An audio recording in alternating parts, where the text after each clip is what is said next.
Hi, good morning all. I welcome you all to week 4 MLF session. Yeah, good morning.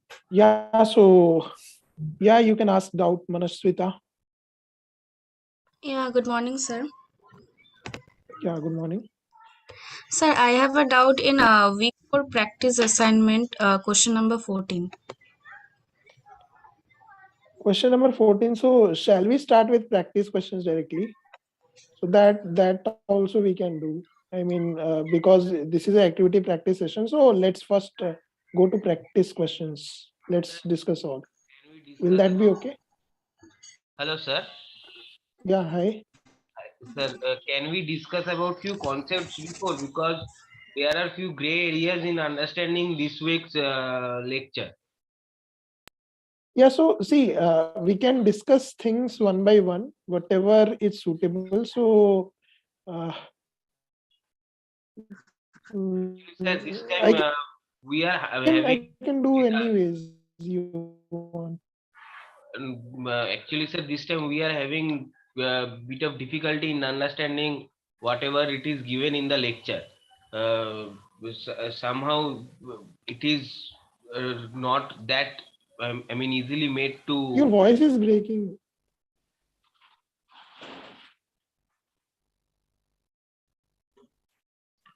Agreed. Whoever was saying it was difficult to follow the lectures this week. In fact, the lecture says that, okay, let's try to solve this. He starts to solve it and then he says, okay, this is an activity for you to solve. So we have no idea what to do. I mean, everything is there as problem solving. No concepts have been covered for me. So if you could help. Okay, so what do you want me exactly to do? So shall I revise each lecture one by one? That would be great, sir. Yes, that will be ideal. Yeah, that will be ideal. If you Okay, can, so sir. let's devote our first half an hour to whatever I can explain for the concepts, if that is okay with. I think Manaswita asked me a question in practice session, so we can go to that after that, if that is okay. Yeah, sure, sir. Yeah, okay. So then let's discuss the lectures one by one first. Okay, so the first lecture that I can see is linear and polynomial regression. So were you able to follow this, or shall I do something?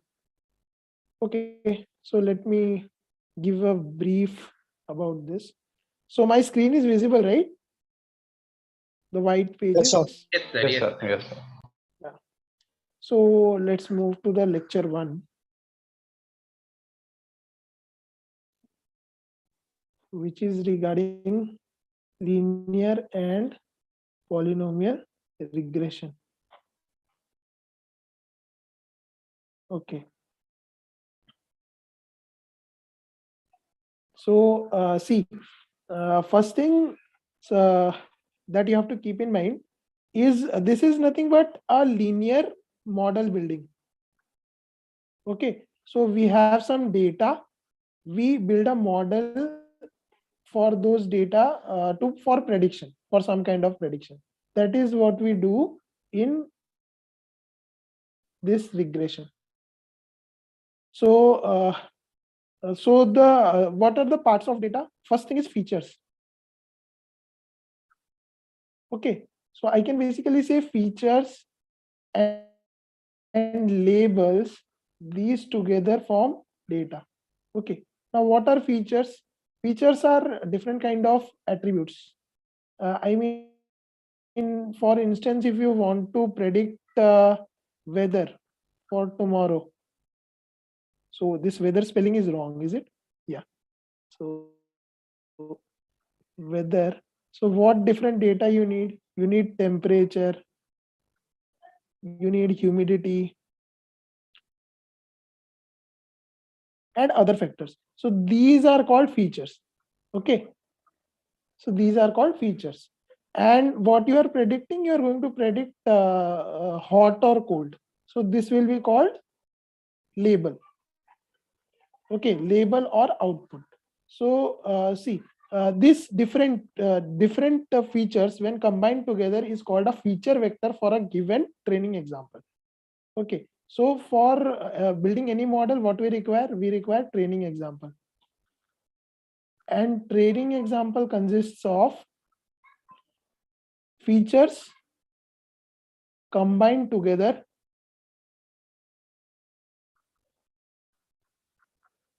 and when you combine all these features for different training examples and keep in a matrix, we call it feature matrix. Okay, so what I am doing, suppose this is my first example and my feature values are let me say x10, then x11, all those, then all these combined together will be called x1. Okay, and this will be a column vector. So let me write a transpose here. Okay, so while writing in matrix, what we do, we write this feature in form of rows. So what we say, this will be x1 transpose. So column, I am writing the column in the form of rows. This will be for first example. Then there will be a second example, and so and so. So there are suppose n total examples. So this whole thing totally will be called a feature matrix.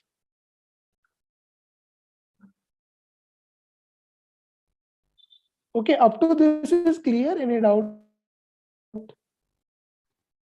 We are writing transpose because originally they are column vectors. This x1, x2, Yeah. etc. Okay. Okay. Yeah. Okay. So we just want to write them as rows. So this first row will represent first example, first training example. Similarly, the nth row will represent nth training example. Okay. So this is what is a feature matrix. So this thing is clear. Okay. After that, what is a output vector? So output vector or the label vector is denoted by y. So it comprises of the values of output for different examples. So for the first feature, we have y1 as output. First feature, we have y1 as output. So x1 transpose maps to y1, x2 transpose maps to y2, and so and so. Okay. So this is called a output vector.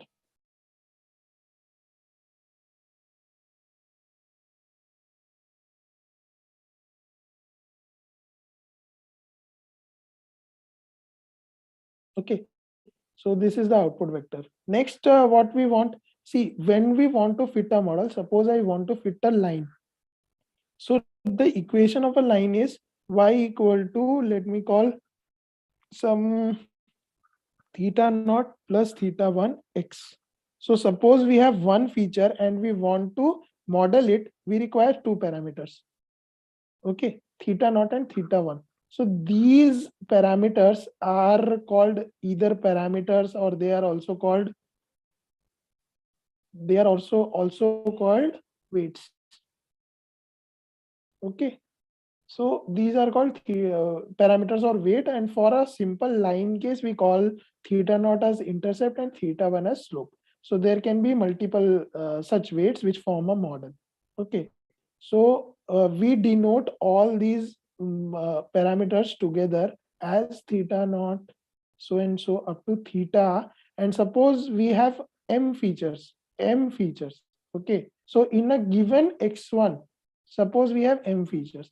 Okay, are you getting me what I'm saying? I am saying this x1 is a combination of different features. So the number of those features is equal to m.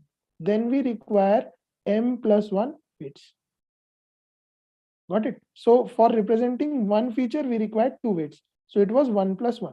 So for representation of 2, we will require theta naught plus theta 1 x plus theta 2, sorry, x1 and theta 2 x2. Okay, so if we have two features, we require three parameters. So and so. Excuse me, sir. So what does exactly a theta represents? So suppose I form a model y equal to 1 plus 2x. Then this 1 and 2 are called weights or parameters. Okay. So what's the physical significance of the weights or physical parameters? significance is as you change this 1 and 2, your model will change. Okay.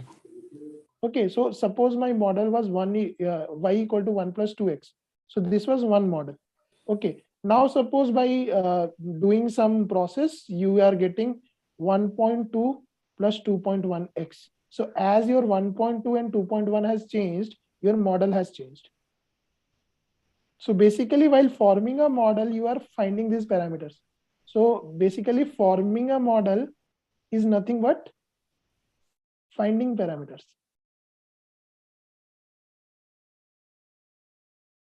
Okay. Hello. Yeah. Hi. Sir, these are like the slope in different dimensions, right? Yeah. Contribution in different dimension or slope in different. So Okay. basically, suppose let me give you an example. Let me give you an example. For instance, you want to find the महंगाई, okay, the inflation. So for that, what are the different contributing factors? Suppose x1 is a contributing factor. Then suppose x2 is a contributing factor and x3 is a contributing factor. Now let me call this x1 was rainfall. Okay. X2 was petrol prices or fuel prices, and x3 was government policies. Sir, first, sir, can you, I mean, explain the one thing first that X, I mean, I am confusing between the X1, X2, X3 and X10, X11, X12, these kind of things. So which are the number of records or and which are the, I mean, the features? So can you explain Okay, that portion? I'll tell you that. So let's take this example. We are trying to find So your voice is broken. Sir, you're on inflation, mute. okay? And while finding inflation, we different features. Hello? Sir, last line, can you repeat, please? Hello? Yeah, Hello? yeah. Hello. Now we Am I can hear audible? you, sir. Yeah, Now you're we can Yeah, hear you. okay. So I was saying, let us say we are trying to find the inflation, okay? Mhm. And these rainfall, petrol price, and government policies are different factors based on Again, which you are we are gone. trying to find the inflation. Hello? Am I audible? Yeah, you are Give me audible, a So but second. your your voice is You are cracking in audible, but between. your voice is cracking in between. Okay, so give me a second. Maybe due to network Yes. error.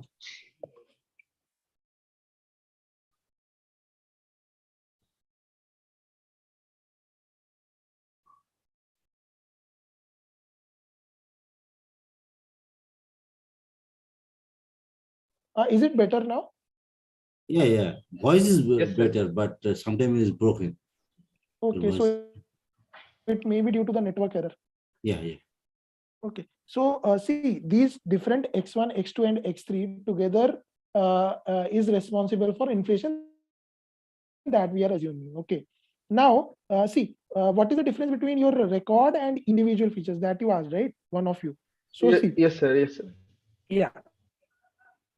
So suppose I have a training data. If I want to build this model, what I require?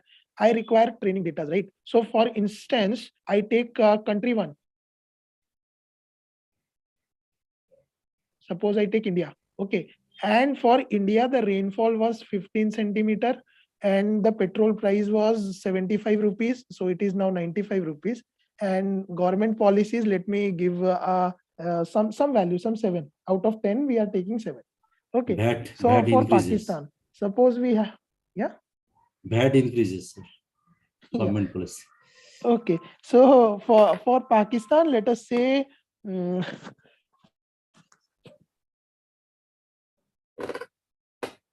we have this So your voice again seems to be value. breaking, I think. Hello, am I Yes, audible? sir.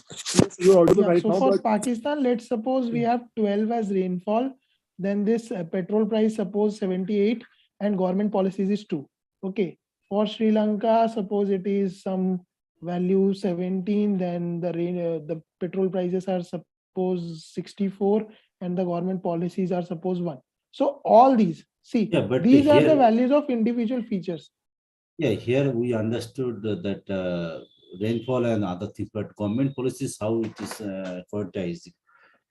So See, this is a categorical. Suppose we take one of those policies. It's a complex problem, right? So for Maybe understanding, just taxation would be help. Just say government taxation or something instead of policy. So maybe you can say something else, something which is quantitative. Some arbitrary factor. Yeah, which is quantitative. Suppose you are rating a government in the scale of 10. Okay, so like that. So whatever is the value, you are taking a quantitative value. Okay, now these are called features. Okay, these will be individual feature values. So this will be called for first feature. It is the for the first. Okay, let me tell you. So this suppose you consider this first row. So this first row will be called x1, 15, 95, 7. So this will be called x1. Okay. Second row will be called x2, 12, 78, 2. Got it? Yeah. So these Yes, are sir. the individual records. Okay, so These the are the features records. are yeah. So features are like x x I1, x I2, x I3 to x IM for M features, right? Yeah, so you can denote it by any method you want. Okay, so that's Yeah, not a big actually, deal. yeah, I was actually trying to generalize the whole concept. That's why I asked. Yeah. So that's fine. You can take any naming convention you want. You have to just remember that these individual features in a training example are called the combined feature, or the feature vector is this row, which is written as column. Yeah. Okay.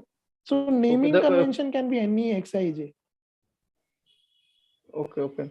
And the in the feature matrix, the each record will be in each row, right? Now, so in a feature matrix, you have to just keep this like this.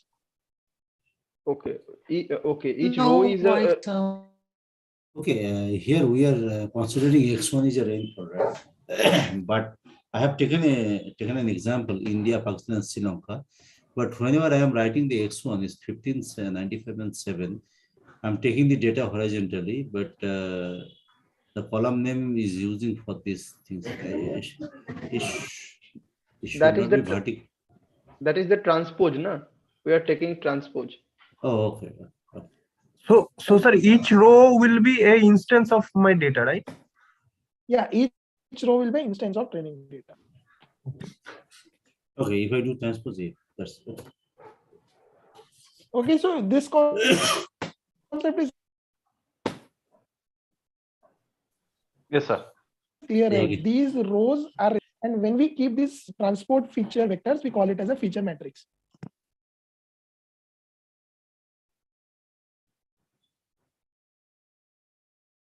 Hello? Yeah, your voice Yes, is sir. broken actually. Hello? Hello, yeah. Yes, sir, you are connected. Yeah. So next thing is, now suppose the rainfall contributes some amount, some 30. Okay. And petrol price contributes some 40, and this contributes some 2, and there is some undecided factor, which we call 70. Okay. So it is always there. 70 is going to be always there, irrespective of all the features. Okay, so this 70, 30, 40, and 2 are called parameters. In one of the models, right? So this is in one model. Yeah, so this is one of the models. This may not be optimal model. Right. Sir, and there we find that one column is there which is all the ones, like 1, 1, 1. So Yeah. what is that? That is a dummy feature. So what happens? That is for the intercept, taking the multiplication. Yeah, this is for this 70. Right? This is for this 70. Okay. So that dummy feature which we add is to make our calculations easy. Nothing else. Okay. So this is for calculations. And in the problems in practice and graded assignments, we find that it is always 1, but that may not be 1, right? Or so see, it's a standard procedure to take 1. Okay. Okay. Got it, sir. Okay. So Sir, let's not. I have a question in this. Yeah. So this, suppose we calculate the total model and we Hmm. get a very high weight of the dummy feature. Hmm. That means we are not able to No, find no. out which No, feature is affecting no, it inflation. won't happen. See, it won't happen. Why it Okay. won't happen? Because we are taking basically, suppose I have a model like this, y equal to w naught plus w1 x1 plus w2 x2, so and so. So basically what we are doing, we are multiplying this w naught with some x naught, and this w naught x naught together will come, which will be always same value. So these x naughts we are taking as one. Right. Right.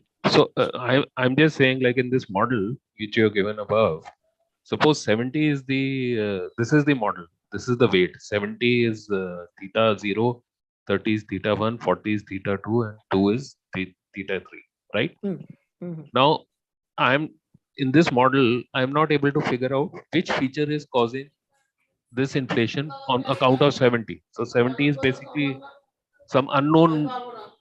Yeah, it is a bias. Baseline. Okay. It's a bias. Yeah, you can consider if all features are 0, then 70 will be always there. Okay. Okay. Got it. Thank you. Yeah, so it is basically the intercept that we learn in lines. So how But- much it is shifted.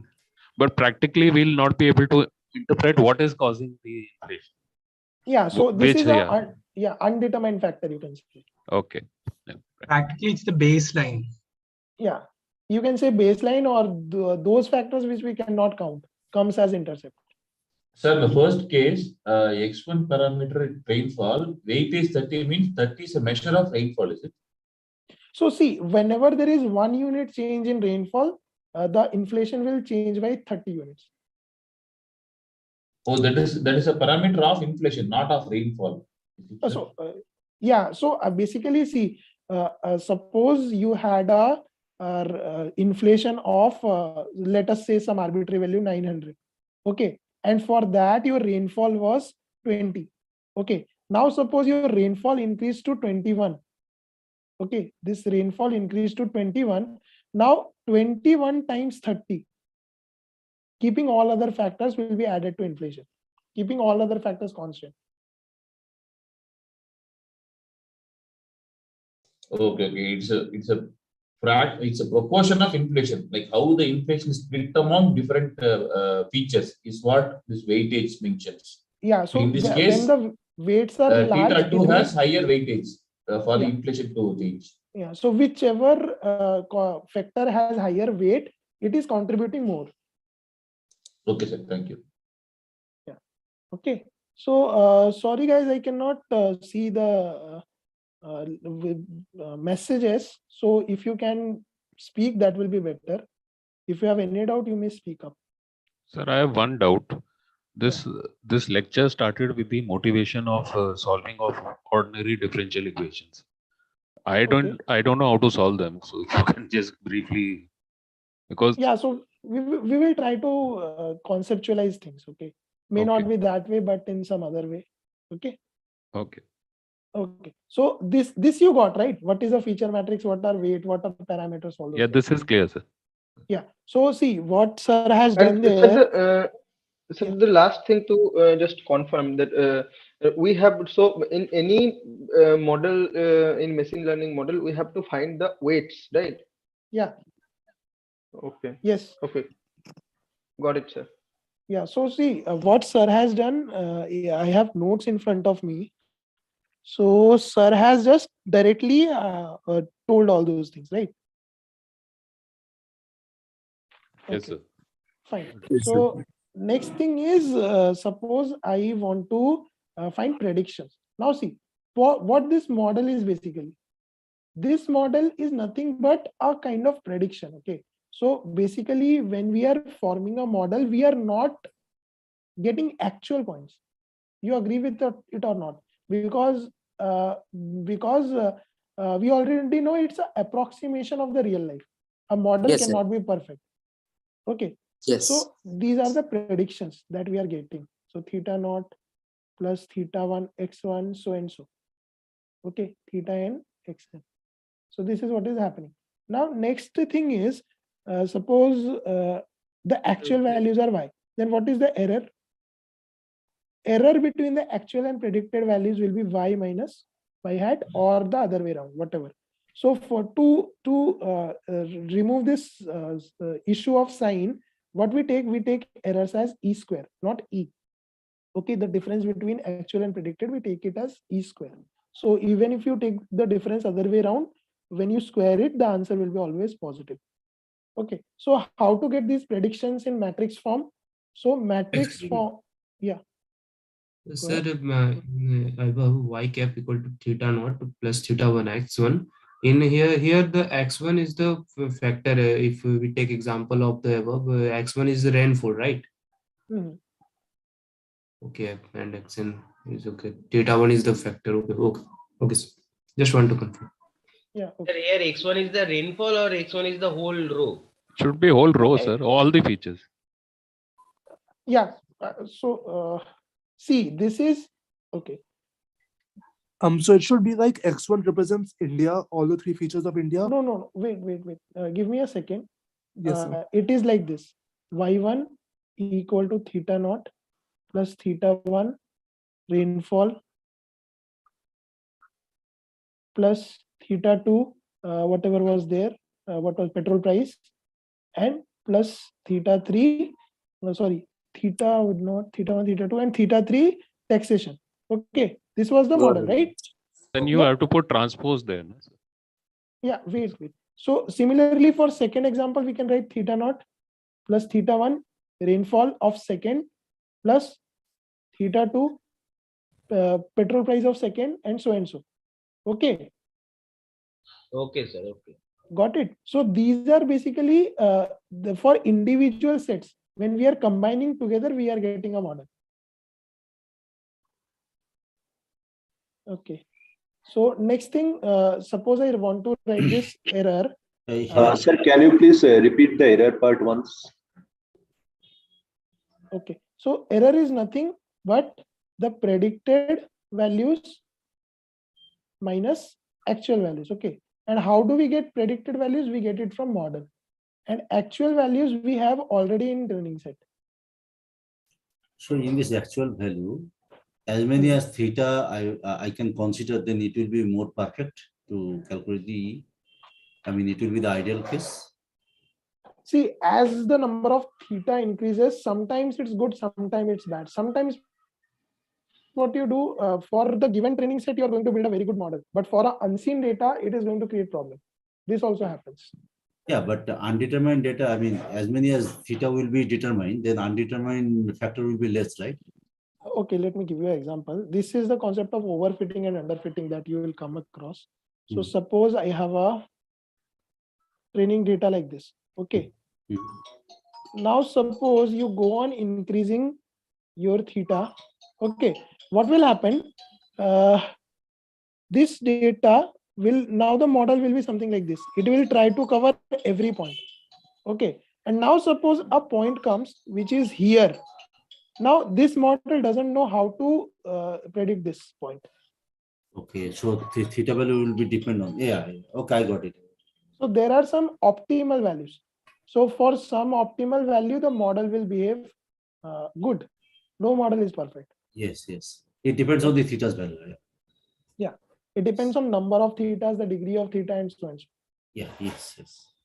Yeah, I got it. Okay, so this Hello, is sir. Yeah. One doubt from in the definition of error, that in the questions in quizzes or that we have to determine the length of the error, right? Or we might have to determine the error itself. Length of the error and the error itself is same, right? No, I mean the error vector or the norm. It will be clearly mentioned. It will be clearly mentioned. But sir, in the error we may write E as predicted minus actual or actual minus predicted, and that the vector direction of the vector will be. No one is going to ask you confusing questions. Don't worry. Okay. So most of the times E square will be asked, or some form of E square will be asked. Okay. And if it is like that, find error, so it will for sure it is a difference. So if you take it the other way around, your answer will change in sign. So no one is going to ask you like that. Okay. Actually, I found some I was studying from Google also. I find in some websites it is mentioning the error direction towards the space, the column space, and in some where it is towards the other way. Yeah, so Right, it so is basically a small part of a big complex problem. So they are taking like that, and their whole derivation will be again in that way. So finally, everything becomes consistent. Okay. Yeah. So see, basically, how to get these predicted values? Predicted values will be got by taking this feature matrix, sir has called it A, and multiplying it with theta. Okay. And what were the actual values? Actual values were y's, right? Now, what is the error? The error vector will be a theta minus y. Okay. Now we know what we do for least square. We do e square. Okay, and then sum it over I equal to whatever m. Okay. So your total error will be square, right? So for squaring, what you want? You want see. Suppose I want to find a square, where a is a vector. We do a dot a, right? And a dot a is nothing but a transpose a. So this is a theta minus y transpose a theta minus y. Now you can add any scalar over here. Your loss function is this. You can add any scalar. So for here, sir has taken half for mathematical convenience, which will come afterwards. Okay. Sir? Yeah. Combining multiple features is also part of linear regression, right? Not polynomial regression. See, in polynomial regression, we just move one way up. What we do, we take the different degrees of those features as well. Yeah, but here we are taking only 1 degree. What you Yeah, saw. we are taking degree 1. Yeah. Okay. Therefore, it is called linear. And sir, what is the main difference between the linear regression and the polynomial regression? Is it the number of theta I in the theta matrix, or no? The difference is the degree of polynomial that you are getting as a model. So for a linear regression case, your feature will be always of degree 1. Okay, like this. And for a polynomial regression case, it will be okay. So degree changes. Degree is increased in polynomial regression. but the number of features is always also increased, because theta 0, theta 1, theta 2. Number of features has not increased. Number of features has remained same. Number of parameters has increased, and the combination of features have increased. Those are called transformed features. So from the original feature, you are transforming them to different form. Okay. In the training example, you will get the same number of features as linear regression case. Yeah, equal to half. This one, would you please repeat how it is coming? So see, this half is just a scalar. You can have any other scalar, 2 by 3, 4 by 3. It doesn't matter. Finally, you have to find theta. So this scalar will cancel out when you equate it to 0. This half is there because when we take the derivative, there is a 2, which which comes as a multiple. So this 2 by 2 becomes 1. So for that mathematical convenience, we take half. Okay. So could you please just explain how did you get to the second step? Like E is equal to A into theta minus Y. Equal Until to that theta. it is clear. Yeah. Okay. So yeah. That is E or E square? Yeah, it should be E square, right?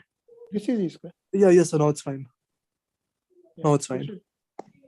Sir, one thing, can you little bit scroll up the previous, the petrol price, that inflation problem?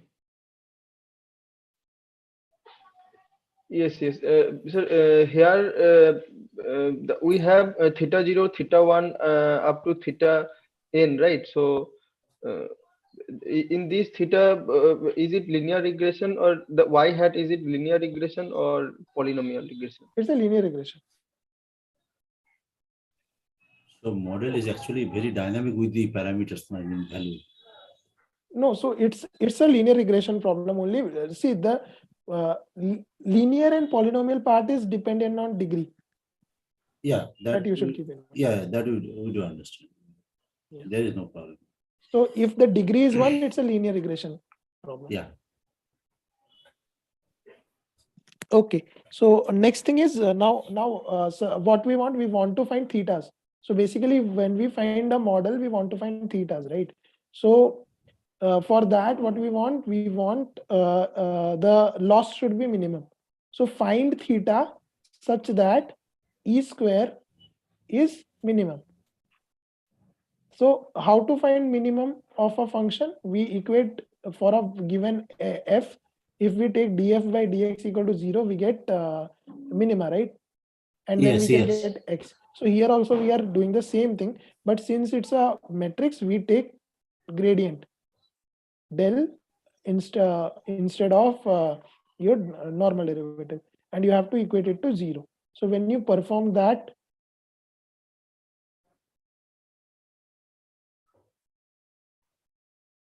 minus y equal to 0, you get the value of theta. Okay. So basically, okay, yeah, this derivation was also not done, right, by sir? No, it was not. I No, mean, sir. he had directly written the answer, so we couldn't So- figure out how the so, gradient is calculated. So this derivation is actually this. If you go to matrix calculus, you will find this derivation. So do you want me to derive it? Is it? Yes, sir. Yeah, sir. Please. Yes, sir, please. Okay, so take half outside because it is doing nothing. Next thing is a theta minus y. So take the transpose inside, you will get theta transpose a transpose, then minus y transpose, then this a theta minus y, then this will be half this del, then multiply it theta transpose a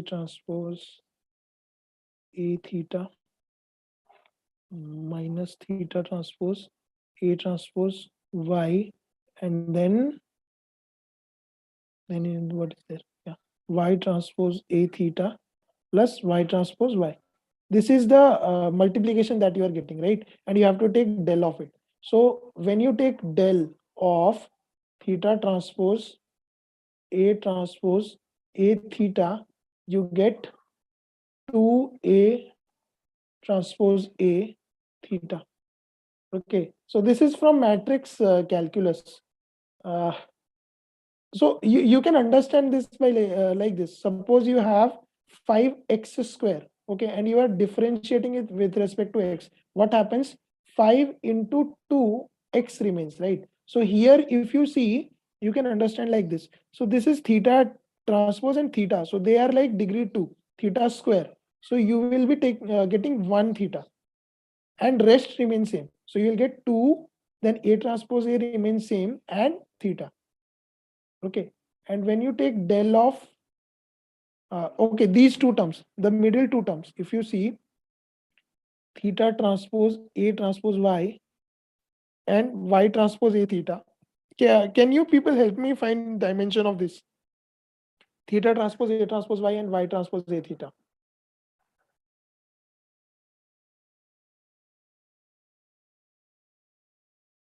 Okay, One dimension. so yeah, so dimension is 1 cross 1. Yeah. It is 1 cross 1 and it is also 1 cross 1. Okay, so now if you see this, let us call this matrix as C. Can you tell me what is the relation between this C and this y transpose a theta?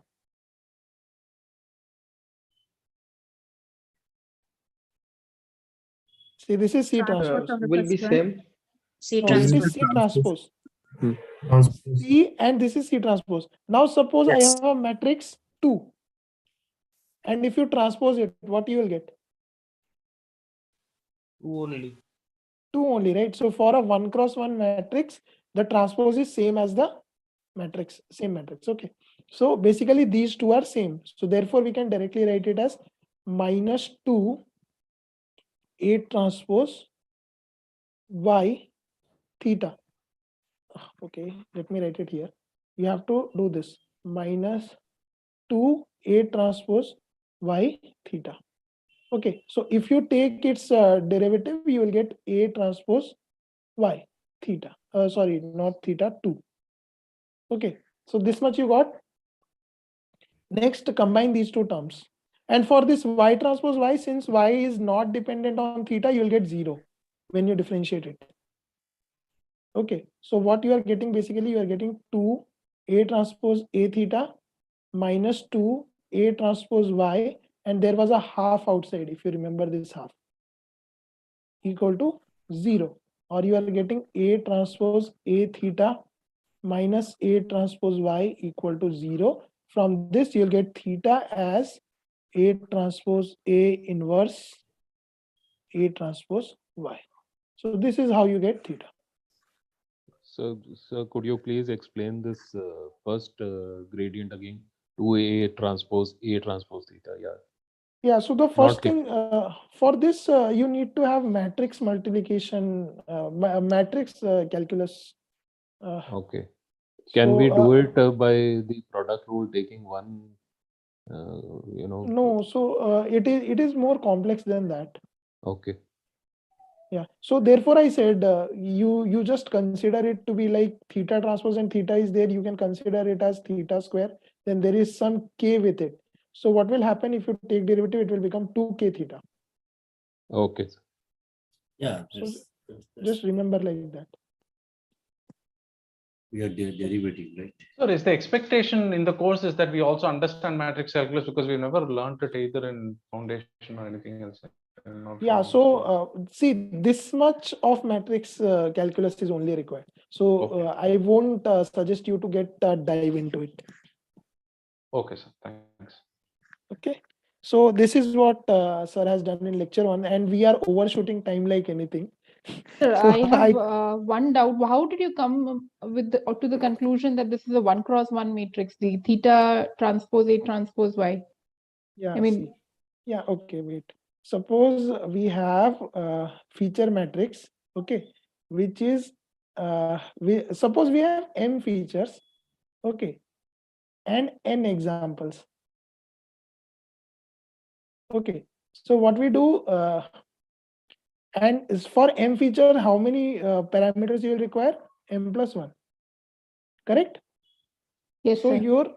your feature matrix will be of shape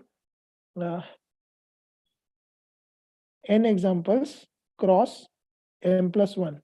Why 1? Because by addition of dummy features. Then your theta will be of the shape m plus 1 cross 1. And then your y will be of shape n cross 1.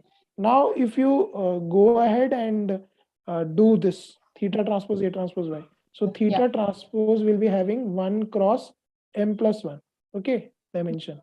Then A transpose will be having m plus 1 cross n dimension. Okay, and then y is y, right? So if you multiply these two, you'll get 1 cross n, and y is n cross 1. So this is n cross n gets cancelled, and what is remaining is 1 cross 1. Yeah, thank you, sir.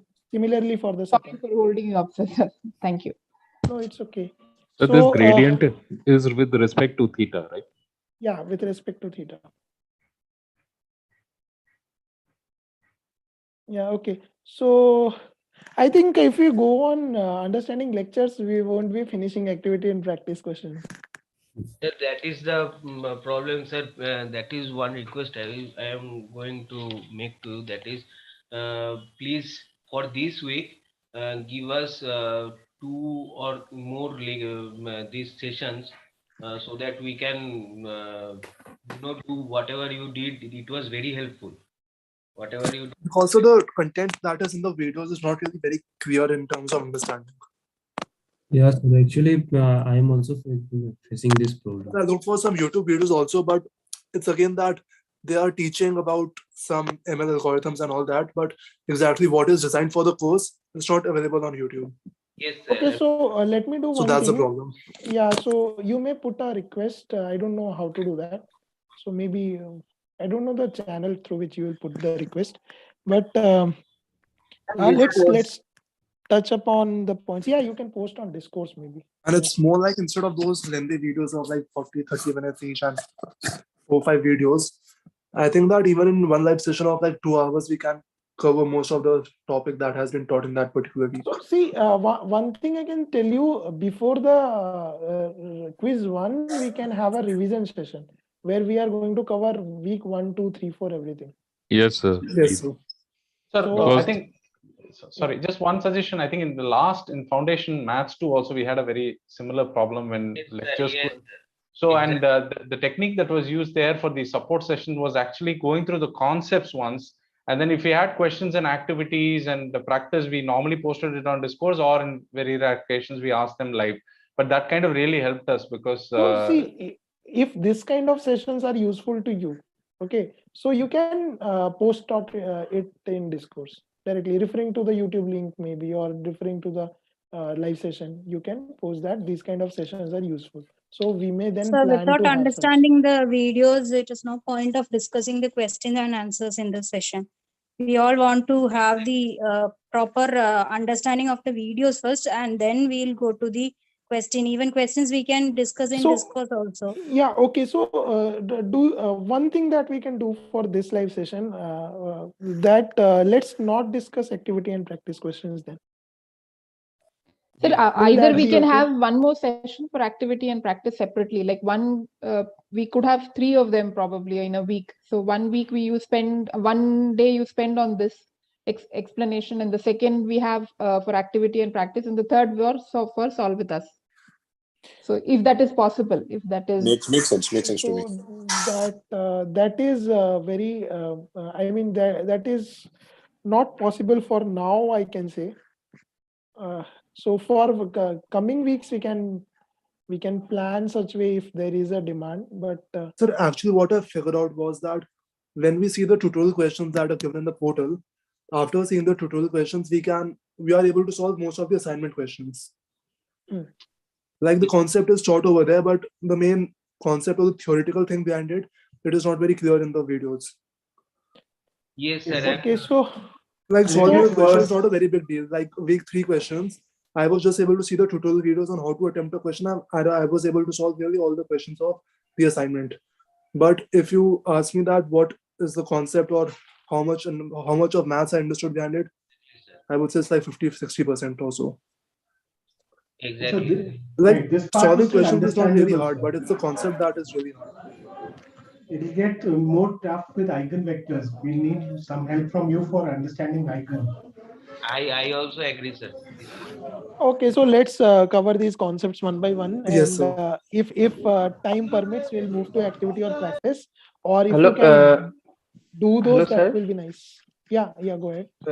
Sir, before starting that, can you just explain one practice assignment question, the first practice assignment question? The relation between the projection matrix and the eigenvector, one question is there, and the Okay. column space. So- that concept, can you first just say in just 5 minutes, then start the other things? Or are there any other questions related to the concepts sir has covered just now that we can cover? So this, it will not take much time. Just But Yes, without what is the- understanding what is eigenvectors and projections and all, like it's not used. Like once we clear with the concept, I think we can go for the questions. Right. We covered the concept when we covered some sample questions related to that concept. I think that will be great. Okay, I like that suggestion. in that If the case, concepts are clear, we can solve the questions on our own. But But Okay, again, so I am also asking for the concept only.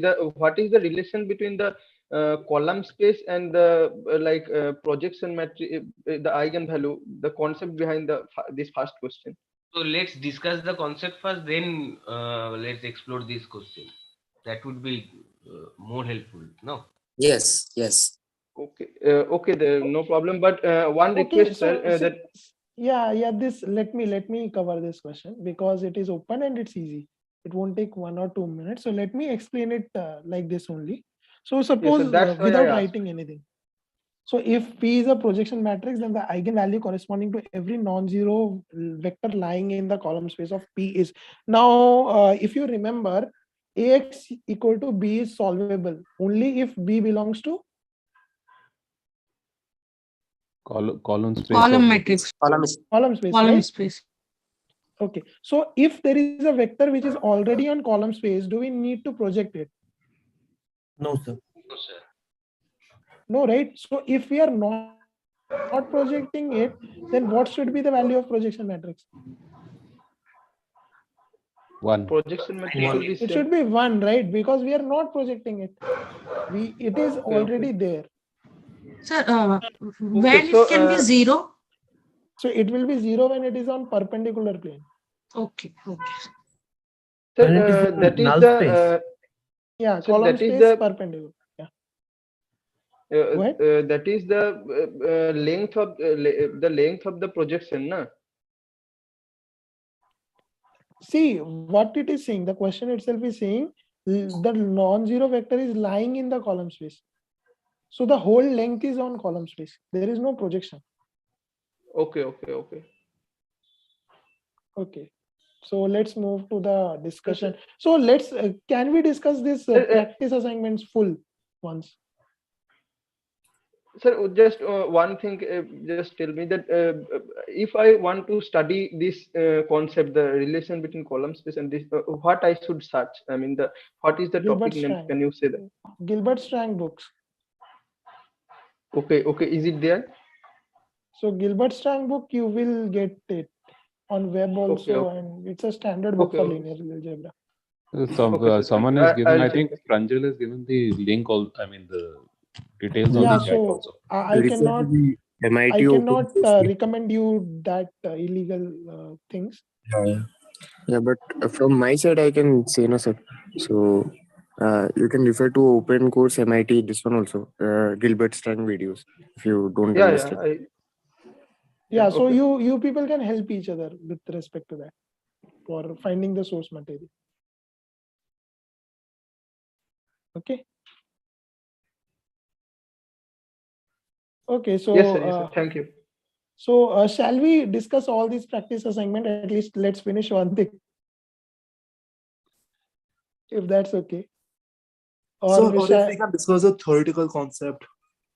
Yeah, sir, I think you're going in a flow and that was helpful. So if you could just continue with that. Like with a theoretical concept, I think that we would be able to solve most of the practice questions if the theory is clear. So just afterwards, don't tell that I have not covered. Okay. No, it's okay, sir. Yeah. We will discuss it in the Discord, sir. We'll just post 100 questions on Discord. Actually, the thing is, I am not able to see Discourse in this run due to some engagement. So that's the issue. Actually, sir, practice questions are a bit easier. Like they are not very difficult, but the problem is that we are not able to get the concept fully by watching the videos only. Okay, so this much is clear, right? How we got theta. So let's quickly move on to the next concepts. Okay. So this was the gist, I mean, the most important part of the lecture 1, how to find theta. Next thing that Sarava has covered is maximum likelihood. Okay. So what is maximum likelihood? Sorry, just before that, you just mentioned about transformed features in case of polynomial regression. Can you just briefly explain that a little bit? Because my understanding is that if it is a linear regression, your matrix A will basically just have 2 columns. Matrix A will have 2 columns. No, this I mean, feature so matrix? The feature matrix. Because there'll be one and there'll be there'll be one with the features and the other one will just have ones in it.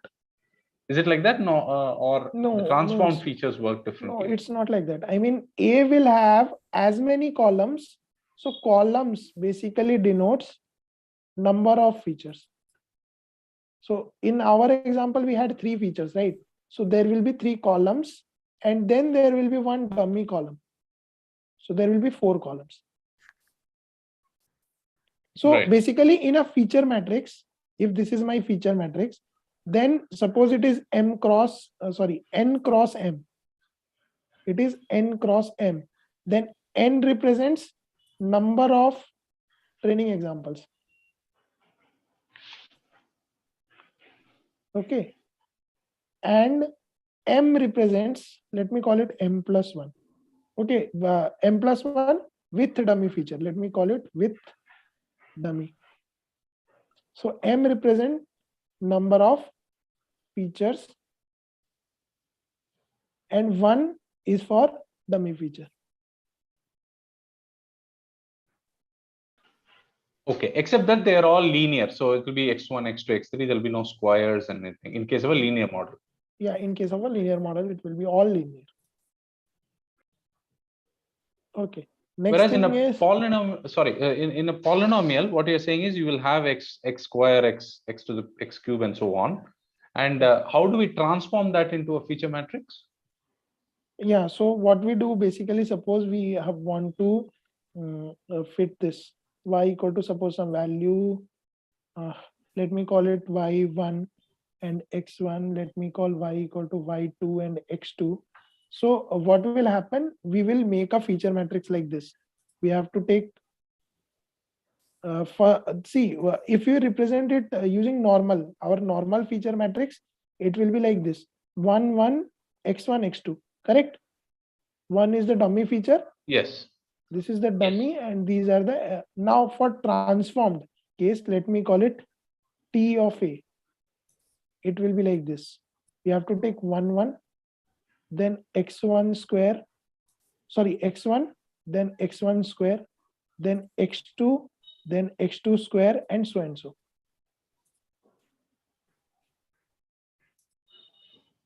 Okay, so different combinations of x1 will be there. Hello, sir. Just a little thing here. If we have m number of features, then the feature matrix A will be n cross m plus 1, right? Yeah. So some model for some model I have m number of features. Then can I represent that model in both linear regression and in both polynomial regression? Yeah, you can form a linear and polynomial with the same Yeah, data set.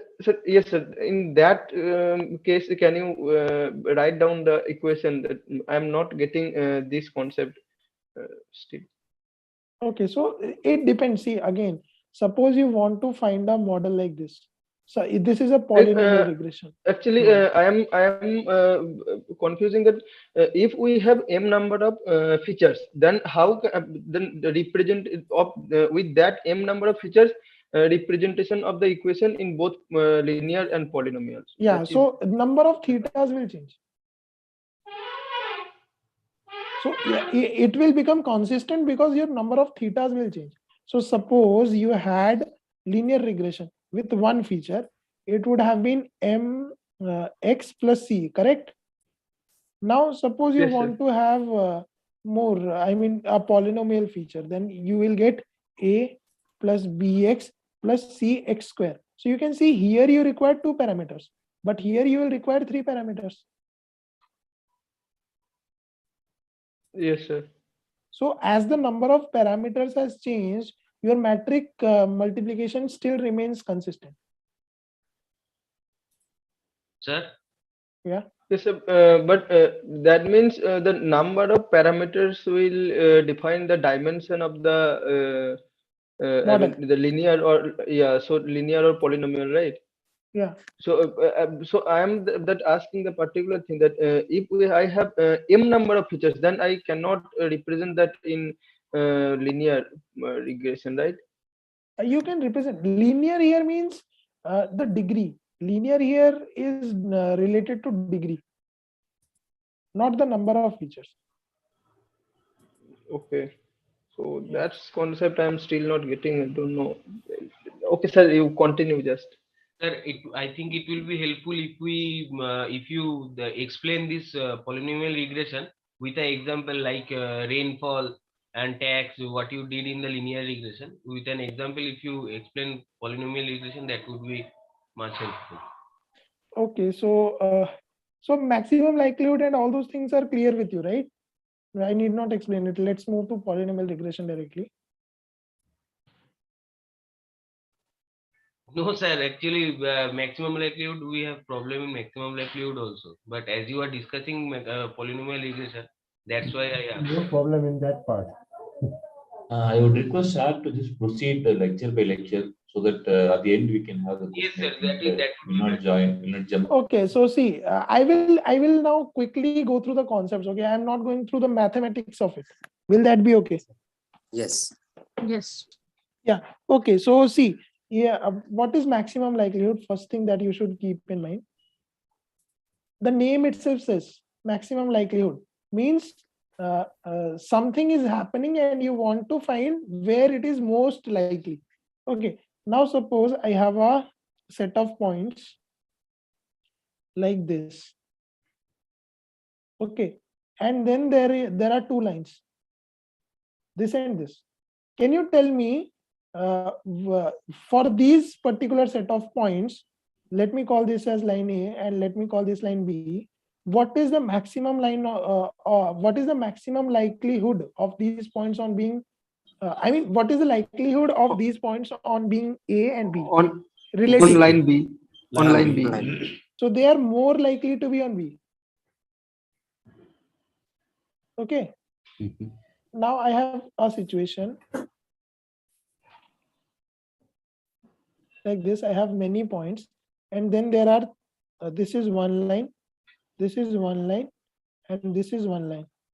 Let me call it A, let me call it B, let me call it C. Now for which particular line these points are most likely to be on? Yeah, same B. B.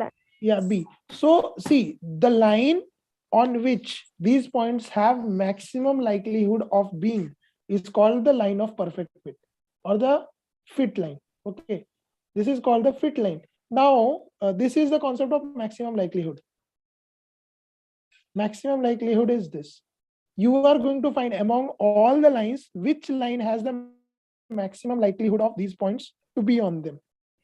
Okay, now how were you finding this line initially?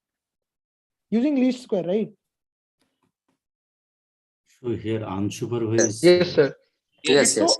So The least basically, square is same. yeah. So basically, when you are finding maximum likelihood, you are doing nothing but you are reducing the least square error.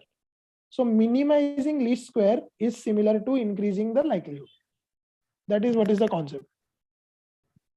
This is the unsupervised. What unsupervised? Actually, I've forgotten the term. That unsupervised. One is supervised, yeah. Supervised learning. Yeah. Supervised learning and unsupervised learning method. It's a supervised learning. It's a supervised learning. Because we have training set with us and labels with us. Yes, sir. Yes. Okay. So you got the concept, right? Yeah, I got the concept, yes.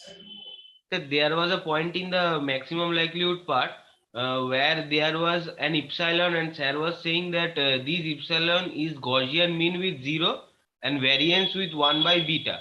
So do we need to, do we need to understand that fully, or is it okay to? No. So basically, see, whenever you build a model, so when you build a model, there is some noise associated with it. Okay, what is noise? These are due to the undetermined factors. Okay, so usually what we say this noise forms a bell-shaped curve, which has a mean 0 and which has a variance which has any value 1, 2, whatever. Okay. So if you have read this in maths, this normal distribution properties. Statistics too, yes, sir. Yes, sir, but why is noise Gaussian? I didn't understand. Yeah, noise is Gaussian because see, if you take many points, have you heard of this Gauss? What it is called?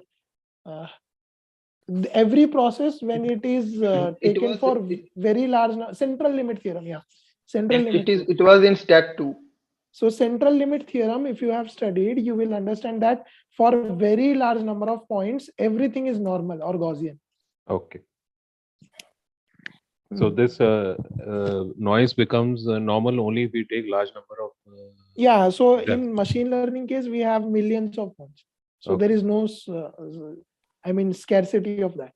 Sir, in this example that you have shown, here what is the noise? Can you say the length between the line and the point is the noise, perpendicular length?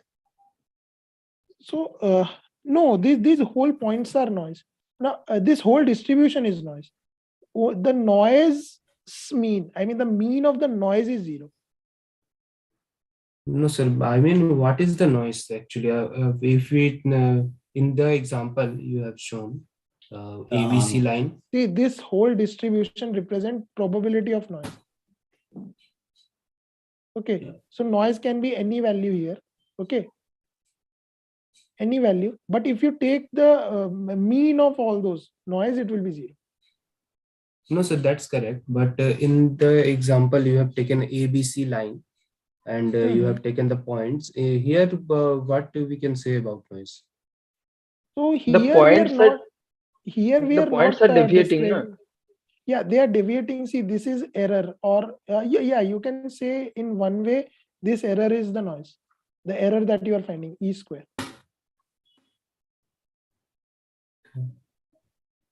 Okay. So that the information which is not required or something. Yeah, so like noise is also of two types. One is statistical noise and one is non-statistical noise.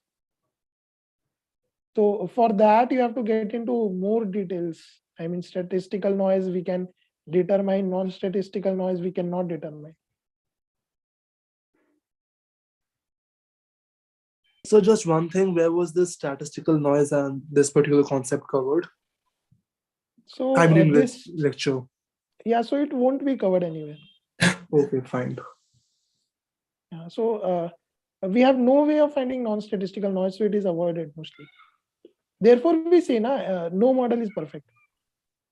And the non-statistical noise, it is like the natural phenomena, like by nature, no, nothing is like perfect. Perfect. For Yeah. that thing, right? Yeah. For that matter, that's the best statement. And the statistical noise is like the we don't know the which parameter which we take for that might become statistical noise. Is it? So yeah, it's like that. Those noise which you can account for is statistical.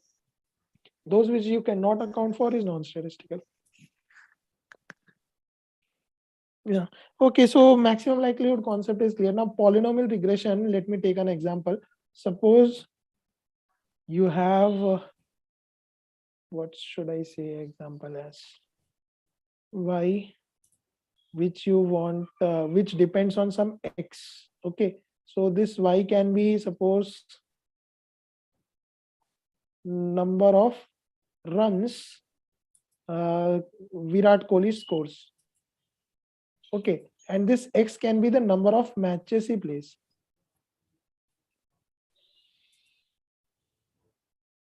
Okay, so if Y is the runs Virat Kohli will score and X is the number of matches he plays, it is a total at the end of his career. So see what will happen. It may depend.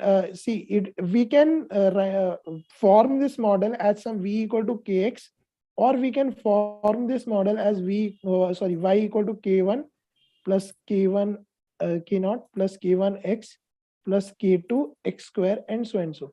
Okay, so as the number of matches he plays, this number of runs he scores grows on exponentially.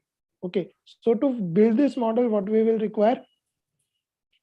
Suppose one condition is, I mean, we suppose we take training examples. So what will be the training examples? Training examples, this Y and X. Now suppose he had scored 500 runs when he played 10 matches. He scored 1,200 runs when he plays 17 matches. Now when he played suppose 21 matches, he had 1,800 runs, so and so. Okay, am I audible? Is it? Yes.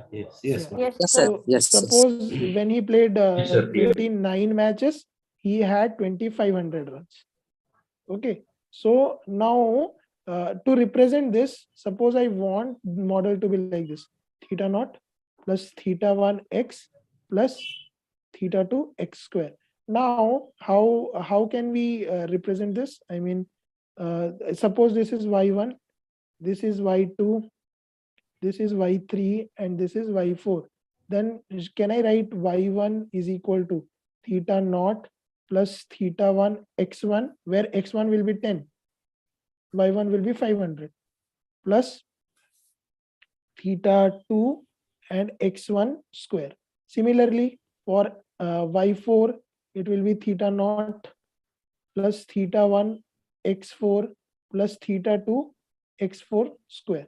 So now if I write it in matrix form, it will be like this: y1, y2, y3, y4 equal to 500. Yeah, so Oh, theta okay. naught plus theta 1 will be how much? Okay, these thetas we are going to find out. So thetas will not come here. Here it will be 1, then x1, then x1 square, then 1, then x2, x2 square, then so and so 1, x4, x4 square. And then we will multiply it with theta naught, theta 1, theta 2, whatever. Okay, and then this will be my model. And if I find theta naught, theta 1, theta 2, I will get my model correctly. Okay. Okay. Yeah. Got it. So this is what is transformation of features, and this is how we get the transformed thetas. Yes, sir. Can you little bit elaborate that, like, the feature is here the x, right?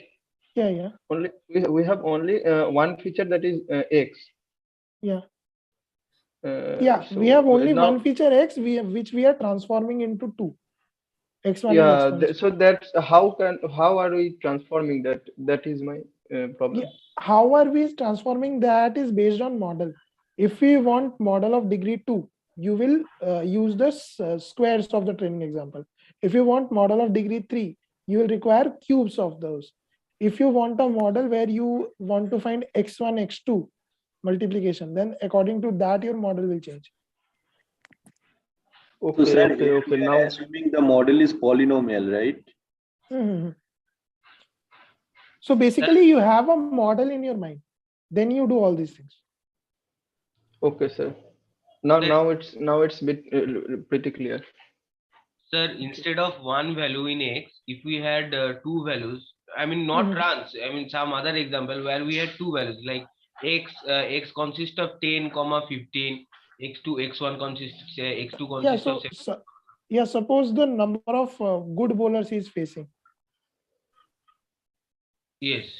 If suppose this was the extra feature, then what would have happened? So instead of only these terms, there would have been a x1, x2 term, then there would have been a x2 square term, so and so. Okay. Yeah, so that feature matrix we will determine as our model. Yeah. So feature this model you have to keep in mind. See, for a given 5k, so actually this is represented by 5kx. This transformation is represented like this. Suppose I write 5 to x, it means I have a transformation of degree 2. So here, suppose I have x1, x2, two features. Then this transformation can have all these values: 1, x1, x2, then x1 square, x2 square, then x1, x2. All these can be the possible transformations. Okay, and if this model do not fit then we go properly, for then okay. Then we have y1, then x1, x2. Now suppose there will be x3, then we can have x3, x1, x2, x3, then x3 square, then x3, x2, x3. All those things will come. Okay. Now it's clear, sir. Thank you. So this is basically the transformation. So one question before you go to the next topic. This in the lecture, sir explained that in the maximum likelihood that y is equal to theta transpose x plus epsilon, which is the noise. Yeah. Now in this equation, how is the noise the error? Is this different from the linear equation we are using above? See, the noise can consist of two parts, as I told. So the noise which we are calculating is the error. Okay. This we are calculating, okay. But the other part of noise, which is random in nature. Therefore, Okay. it is called random. Right.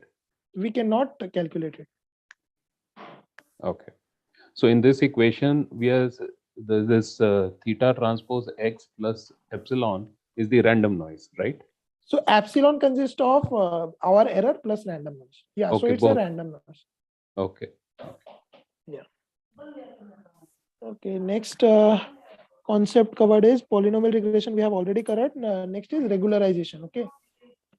So again, regularization will be covered in much detail in the coming subjects that you are going to take, MLT and MLP. But what regularization means in intuition is reducing sensitivity.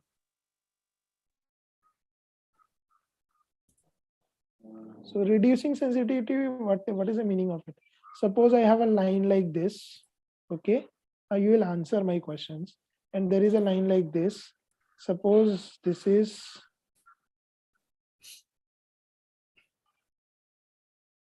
x1 and this is x2.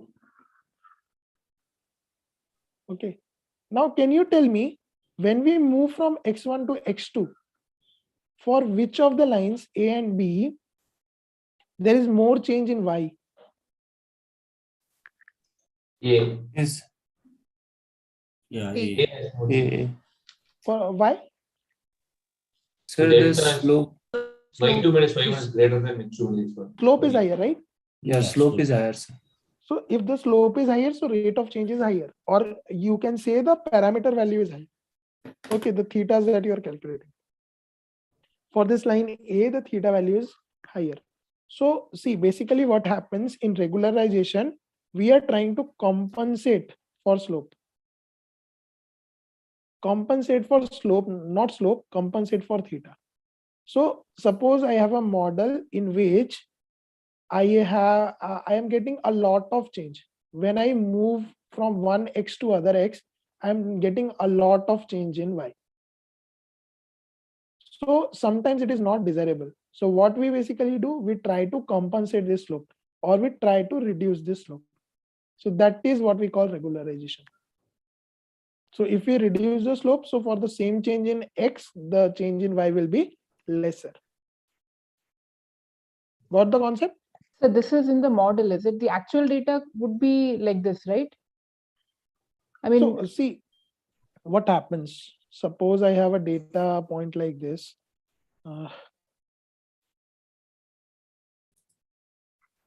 Data point like this. Okay.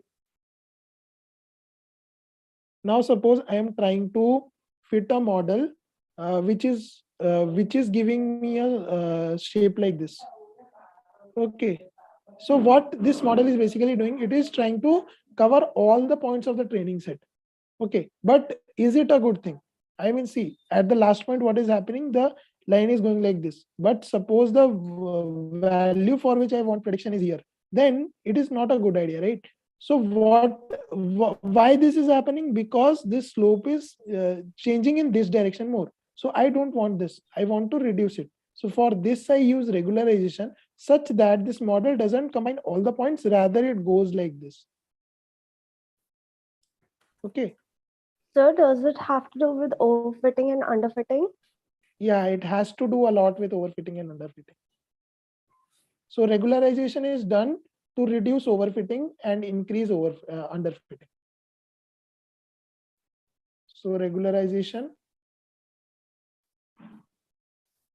reduces overfitting.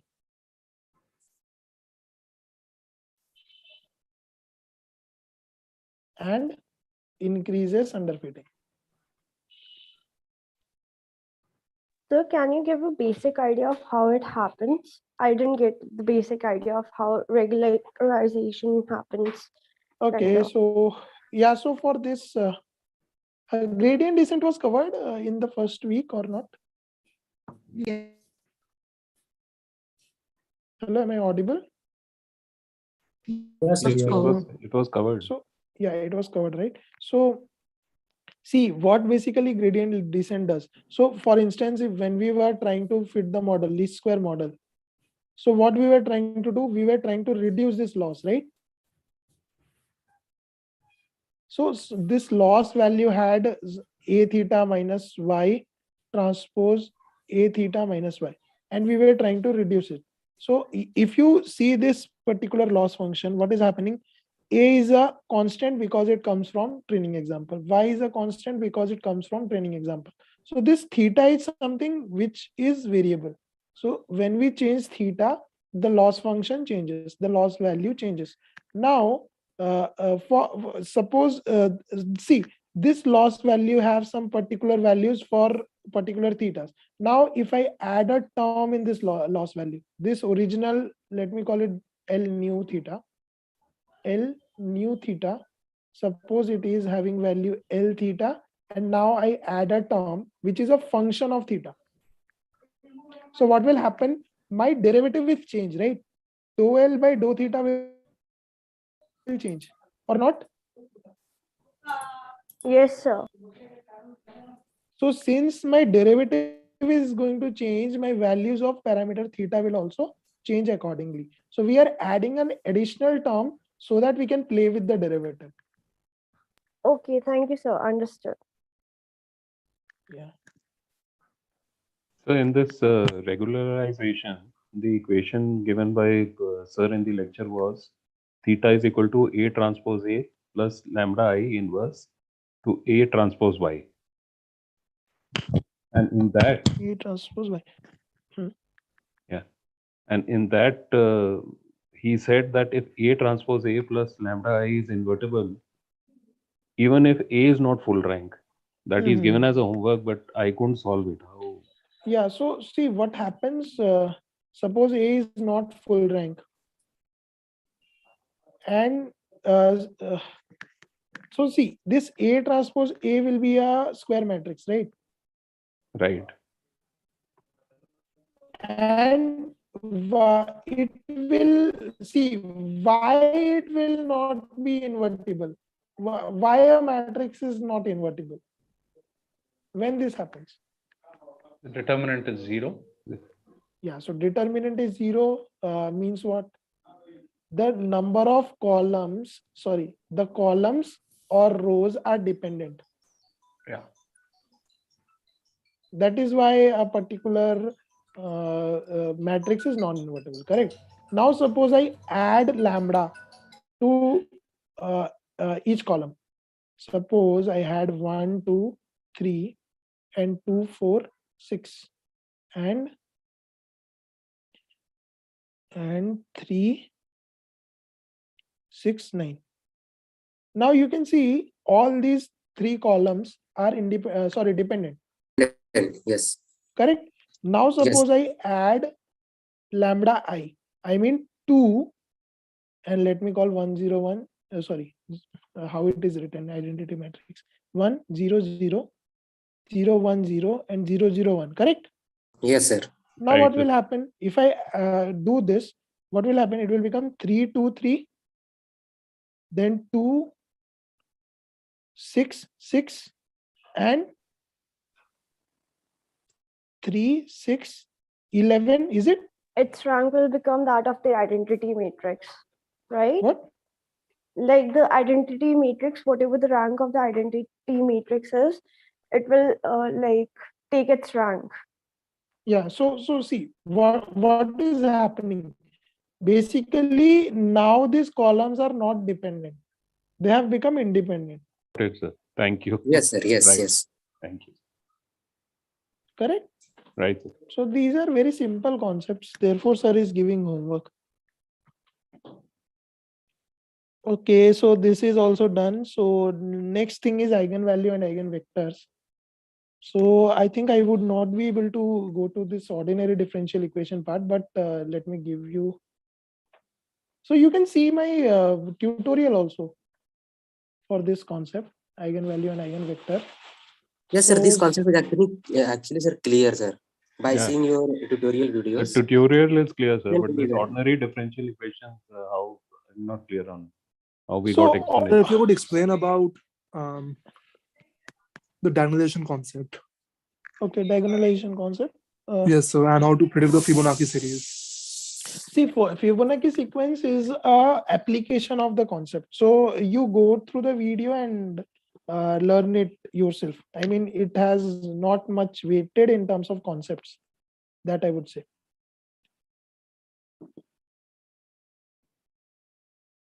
Okay, is it, am I audible? Yes, sir. Yes. Yeah, Yes, so sir. I was saying for Fibonacci sequence, just go through the video once. It's not of that much of importance because it covers one of the applications. So there can be 1,000 applications. You are not going to learn everything.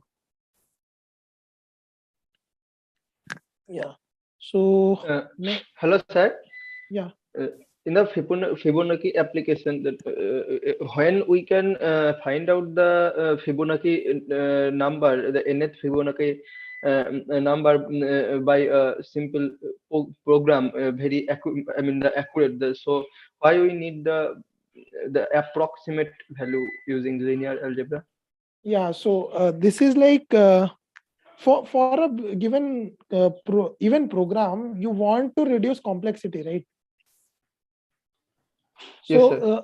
yeah, so you see this, what is happening, it is becoming a recursive process. When we are using matrix, the thing which is very large is becoming recursive, right? There is uk plus 1, then you can generalize everything based on a given matrix. You are finding its eigenvalue and eigenvector, and it is always going to be same. So you are basically reducing a complex problem into a very simple problem. Yes, That sir. is the idea. But in the PDSA course, in the last few weeks, we taught about the dynamic programming, and for this particular Fibonacci problem, that can be solved in very easily, like O of in O of n. So Yeah, that's why sure. I asked. So whatever a computer can do, a human cannot. There are many things. So, but this is just a one way where a large computation by a human being was reduced to a very small application of eigenvalue and eigenvector. Okay, so is it the application was used in previously, like when this type of like programs were not invented? Is it So like that, that or? is what I am assuming. I don't know. Okay. So that is what I am assuming. I don't know exactly. It must have been used. So probably there it was demonstrating that for these kind of series, we can use linear approximation. I mean Yes. the linear algebra. Yeah, so it's beautiful in the sense that for a very complex problem, we are actually doing it by small linear algebraic manipulations. Yes, sir. So next thing is diagonalization concept, right? So diagonalization, I think we can cover it using an example directly through activity or practice questions. Yes, sir. Okay, no problem. Yes. Yeah, okay, right. So if you go through this tutorial, that will be really nice. Eigenvalue and eigenvector, you will get some concept out of it. And I think we have to cover this activity and practice. So, okay, the ordinary differential part you wanted, right? Yes, sir. Just a little bit. You can just give us. So actually, what is the thing? I have also not gone through what sir has covered in this ordinary differential part. So is it okay if I cover it on Saturday? Yes, sir. Yeah. Okay, sir. No problem. Yeah, it's okay, right? Thanks a lot. Yeah, So I think on Saturday we can cover the remaining concepts of these weeks. This week, week 4, and we are Okay, open to questions also there. So Also, for this now, eigenvalue, eigenvector, your tutorial was very good. So it was clear yes, the sir. concept Yes. one shot. You explained very well, sir. Yeah. Yeah, thanks a lot. These kind of encouragement really helps. So shall we move to activity and practice questions? Okay, sir. Yes, sir. Okay, so first let's since this practice assignment is open, let's do it right first. So first question we already covered, right? So since the vector is itself on column space, the matrix should be 1, our identity. Next, the determinant of a 2 cross 2 matrix having eigenvalues 0 and 3 will be. So determinant is what? Determinant is the product of eigenvalues. So here the eigenvalues are 0 and 3. So if you multiply it, you will get 0. 0. Yeah. So next is the trace of a 2x2 matrix is 4 and its determinant is 3. The eigenvalues of A are. So again, you have to solve, since it is given there is 2x2 matrix, then you know that there will be at max 2 eigenvalues. Okay. I mean different eigenvalues. So what is given? The determinant is 3. So suppose those eigenvalues are lambda 1 and lambda 2. Then lambda 1 into lambda 2 is 3 and lambda 1 plus lambda 2 is 4. Now solve these equations simultaneously, you will get the answer. Okay, so any doubt in this? 1,3, right? Yeah. What? Should be 1,3. Yeah, so how to do it is clear, right? Yeah, clear, sir. Yeah. Yes, sir. Yes. The eigenvalue, again, same, the eigenvalues are given, you have to find trace. So trace is nothing but the sum of eigenvalues and determinant is nothing but the product of eigenvalues. Next, the characteristic polynomial of the matrix. How to find characteristic polynomial? You have to do A minus lambda I Lambda is I. determinant. Yes, sir. Determinant of A minus lambda I. Next, the eigenvalues of matrix. Again, A minus lambda I, you have to take its determinant and equate to 0. That way you are going to find the characteristic, the eigenvalues. Yes, sir. Okay, so Clear, sir. do I need to do it or it's No, sir. No, sir. Okay. A minus lambda I. okay? Next, if matrix, yeah, so A minus lambda is determinant and then equate it to 0. Yeah. Okay, Then I will so get it. shall I solve it? No, sir. It's No, okay. sir, it's No, very sir, we simple. can do it. Do it. Yeah, okay. Next, if matrix A has eigenvalues 1, minus 2, and 3, then the eigenvalues of A square are 9. Square of the 149, sir. eigenvalue. yeah, 149. Square of the lambdas, right? Next, this question directly comes from the video. If you remember the formula, just put raised to 90. Sir, I have one question. Like Yeah. here, if the matrix A has eigenvalues 1, minus 1, 2, and 3 something. So suppose if they would have asked like for A raised to 5, eigenvalues of A raised to 5, let's say. So it will be like 1 raised to 5 minus 2 raised to 5 Yeah. and 3 raised to 5. Yeah, perfect. Correct. Okay. Yeah, Just so wanted to know. it comes from diagonalization. If you remember diagonalization. Sir, actually, like I would like to refer. I joined little late, so I'm not sure if you have covered till now. Okay, okay. Diagonalization is still pending. We'll cover it. Okay. Yeah, sure. Because sir, in lecture it was not so clear, so I couldn't understand. It was like direct steps, so it's Okay, a bit okay. difficult. We'll do it. Next, the 98 term. This is a direct memory-based question. So if you remember the formula, raise it to 90. Okay. Yeah. Okay. Next, if X is an eigenvector of matrix A, then A can shrink X, A can stretch X, A can change the basis of X, A doesn't change the basis of X. So I think it was covered in tutorial as well.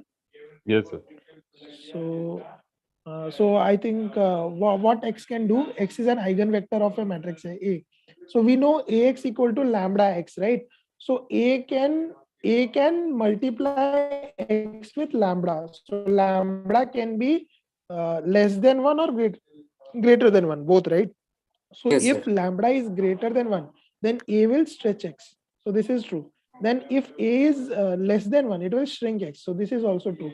A can change the basis of X. No, A doesn't change the basis False. of X. It remains same, right? Therefore, it is eigen characteristic. So the answer should be 1, 2, and 4. Next, if A is real symmetric n cross n matrix, then which of the following is true? So A is real symmetric. So if A is real symmetric, then it will be diagonalizable orthogonally. That is correct.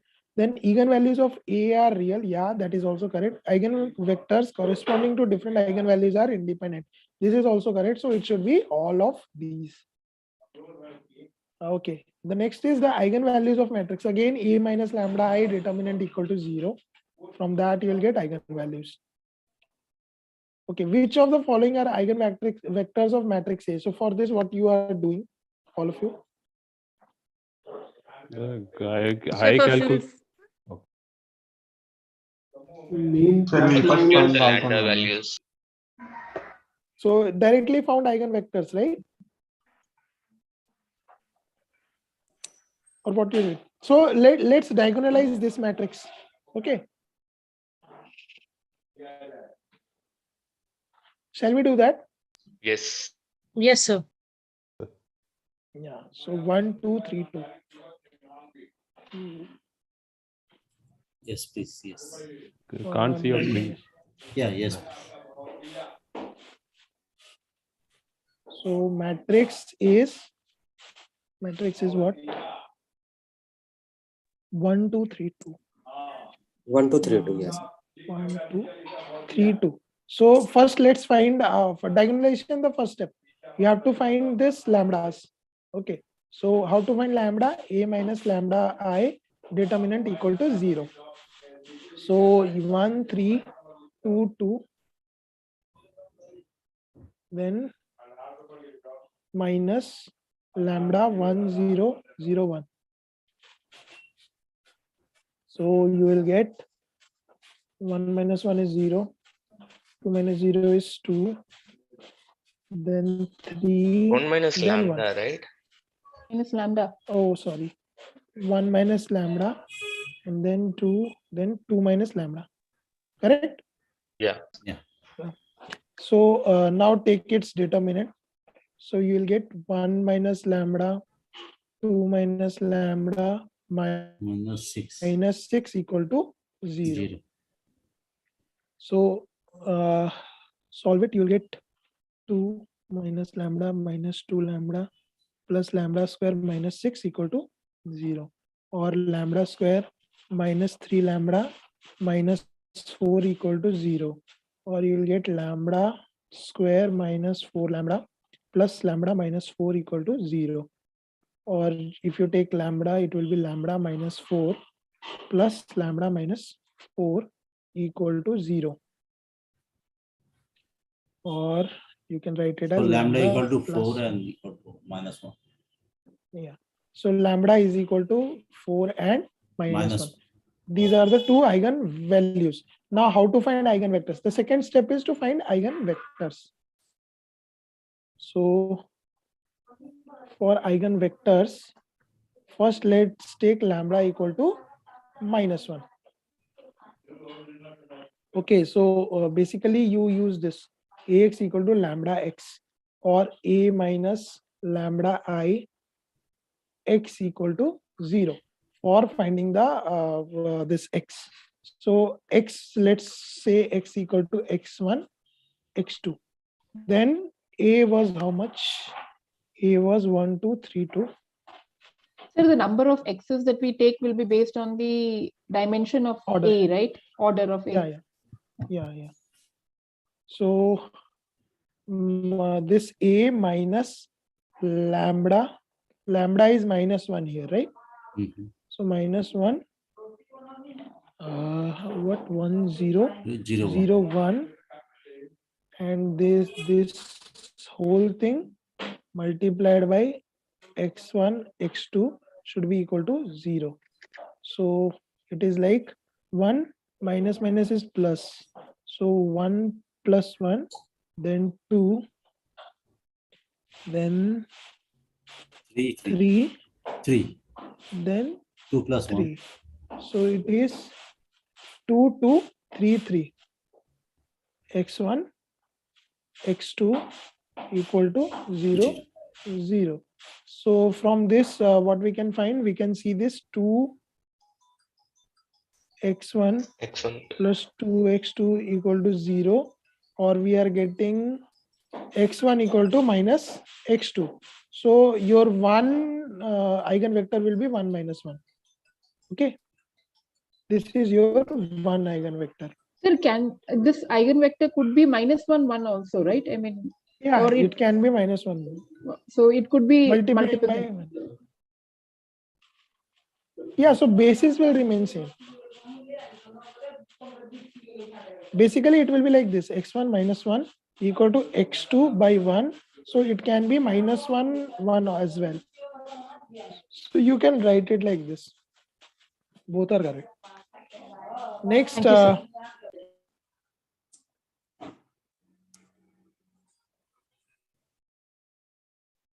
We can't hear you. Oh, sorry, I was on mute. Yeah.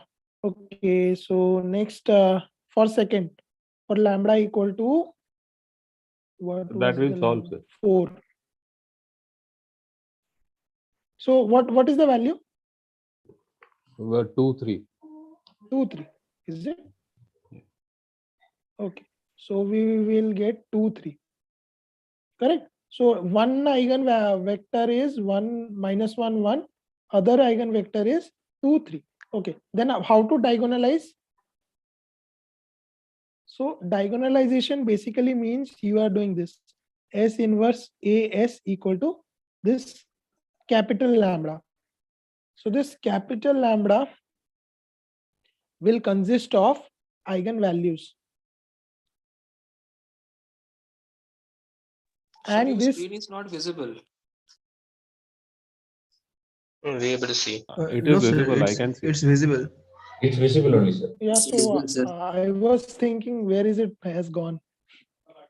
I think you have a technical issue. Whoever is not able Now to see. it is okay. Now it is okay, sir. Yeah, okay. So S will contain all the eigenvectors. Okay, so S will be having this value minus 1, 1, 2, 3. Inverse, then you have to write A. A was 1, 2, 3, 2, and then your S again minus 1, 1, 2, 3. And this is equal to lambda. Now lambda you have to write in the same order as you have taken the eigenvector. So if you have taken minus 1, 1, so it was an eigenvector corresponding to minus 1, right? So you have to write minus 1, then 0, then Yes, 0, sir, yes. then 4. Got it? This is how you diagonalize. So I think diagonalization part is also clear. We can directly put the eigen values, no? For diagonalization. Yeah. So you have to just remember which eigenvector you have put in S first. So whichever eigenvector you have put in S first, you have to write the eigenvalues accordingly. Okay. Sir, here note that S inverse AS, right? We can directly bring that capital lambda as the eigenvalues as the diagonal elements of those, right? Yeah. We can. And so in the diagonal matrix, if we have to find that, which one we should put first and which one? No, it's up to you. Like it's up to you. if okay, both are correct, right? Yeah, both are correct. But remember one thing, that it's a standard practice that we go in decreasing order. Okay. So even if you put the other way around, it's not wrong. You have to just remember Okay, that so whatever. okay, it's like the Q transpose equal to Q from that formula, right? Okay, so let's move to the next concept. Next question. So am I hearing some noise or everyone is hearing some noise? Yes, sir. There's some. No, everyone is hearing. Somebody is not on mute. Yeah, so I'll request all of you to please mute if you are not speaking. Okay, so this we have done, right? So one of the eigenvalues were 1 minus 1 and other was 2, 3. Was it? Yeah, 2, 3. These two are correct. Next, consider the following statement regarding the given permutation matrix A. So 1 is an eigenvalue of A, minus 1 is an eigenvalue of A. Which of the above statements are always true? So the answer is only 1. Why is that, sir? Because in the lecture, sir says that 1 minus 1 both. For one example of a permutation matrix, he finds out that 1 and minus 1 both are eigenvalues. No, the correct explanation is our identity matrix is also a permutation matrix. So for that, I tried both actually, sir. So identity matrix, I get a eigenvalue of only 1. But for for the example which sir had given, it was both 1 and minus 1. Yeah, so how correct. can we say only 1, sir? So see, our statement is true when it is true for every case, right? The question is asking for always true case. Yeah, always true. So our identity matrix is a permutation matrix which has eigenvalue only 1. Okay. Right? So any other combination of those rows will give me 1 or minus 1 both. But 1 is going to be always there. Okay. Okay. Fine, sir. Okay. So Yeah, only thank you. Okay, the next is the best second degree polynomial. Again, we did this in our concept part, right? We took 1x square. So you have to solve like that. Now, do I need to solve it or you can do it? We can do We'll do this. it, sir. Yeah, okay. Sir, So, yeah. can you explain the activity question 4.5, the second question? Okay, so let's move one by one to every Okay. activity. So first activity questions part 1. Okay, so this is the expression. Expression I think we have already seen. So can you tell me why 1 is wrong? Give us scalars. Yeah. So the order of this a theta minus 1, a theta minus y transpose will be 3 cross 3 or something like that, or n cross n. Yes, sir. Yes. So which cannot be a loss value. Okay. For a linear regression, a theta equal to y. So this is true if A is full rank, right? And if A is not full rank, then what we need to do?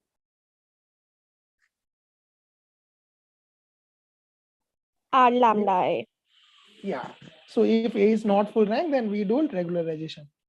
Next, least square regression solves maximum likelihood estimation under linear model. Yes. So we saw that while we are doing maximum likelihood, we are actually fitting least square. So it is true. Next, for lambda greater than 0, this is always invertible. Why? The lambda is there. Yeah. So what lambda is doing? It will change if there are some dependency, then it will change the diagonal elements and the dependency will go. It will make the matrix full rank, basically.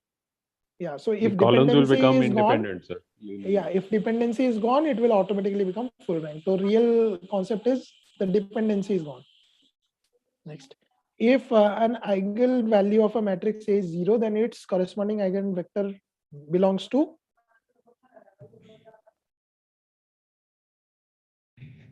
Column space. Null space. okay, so why column space? The one who answered column space. Any logic behind it? Sir, actually, I got confused with AX is equal to B. Then we have the solution only if B belongs to column space. Yeah, so basically, what is the relation? This eigen relation AX equal to lambda x, right? So it is saying lambda is 0. So it means AX equal to 0 on right side. So if AX equal to 0, then X should belong to null space. Null space. Okay. Should be null space, right? Yeah. Next, for a real symmetric, there may be, imagine, no, for a real symmetric matrix. Always real. Yeah, always real. Next, for a matrix A with eigenvalue lambda, the corresponding eigenvector lies in. Now, this is a good question. Third one, null space of A minus lambda A. Yeah, this is because A minus lambda I x equal to 0. So therefore, for x is belonging to the null space of A minus lambda I. Next, fourth one, consider AI plus B, where A and B are matrices and A is scalar. Which of the following is true? So it is not going to be orthogonal for sure. So if it is not orthogonal, it cannot be orthonormal. So it is going to be same. Third one. Third one. Next, for a matrix having eigenvalue lambda, A minus lambda I is singular. Because null space. A minus lambda I belongs That's to equal 0. Because we are finding lambda y is equating the determinant to 0. Right? So therefore it is singular. Next, if x is an eigenvector A corresponding to eigenvalue lambda 1 and x is also an eigenvector of B corresponding to lambda 2, then x is an eigenvector of A plus B. false. True. True, sir. This will be true. False or So true? because in the lecture, so said that the x might not be the same for both A and B. But So here it what might be x1. Here it is the same. Yeah, it is written that it is same. So suppose x is eigenvector of A and x is eigenvector of B, but the eigenvalues are different. So what I can write? I can write AX equal to lambda 1 x, right? And bx equal to lambda 2 x. Now add 1 and 2. Add 1 and 2, you will get a plus bx equal to lambda 1 plus lambda 2 x. So x will be a eigenvector of a plus b with eigenvalue lambda 1 plus lambda 2. Okay, sir. My mistake. Yeah, it's okay. Next question. A permutation matrix has eigenvalues 1 or minus 1. Okay. Next, let's move to the third set. All matrices are diagonalizable? No. Not true. Yeah. If the eigenvalues Sir, of a matrix, yeah. So is it necessary to that all matrix will have eigenvalues? Square. For No, square matrix, we find out. okay. Yeah, for any square matrix, the eigenvalue will be there, right? Yes. Okay. So calculating them can be tough, but they are going to be there. Next, if eigenvalues of matrix are distinct, then eigenvectors are linearly independent. I think sir has covered it. It's true. Yes, sir. True. Next, consider a matrix A that satisfies S inverse AS equal to capital lambda. Then we have already covered it in our example. S will contain eigenvectors and lambda will contain eigenvalues. So both 1 and 2 are correct. Then if S inverse AS equal to lambda, then S is unique. Is it so? False, because all multiples of S will also be like able to diagonalize the matrix A. Right? Yeah. So why all multiples of S will do that? So because the basis remains the same, no matter if we multiply them.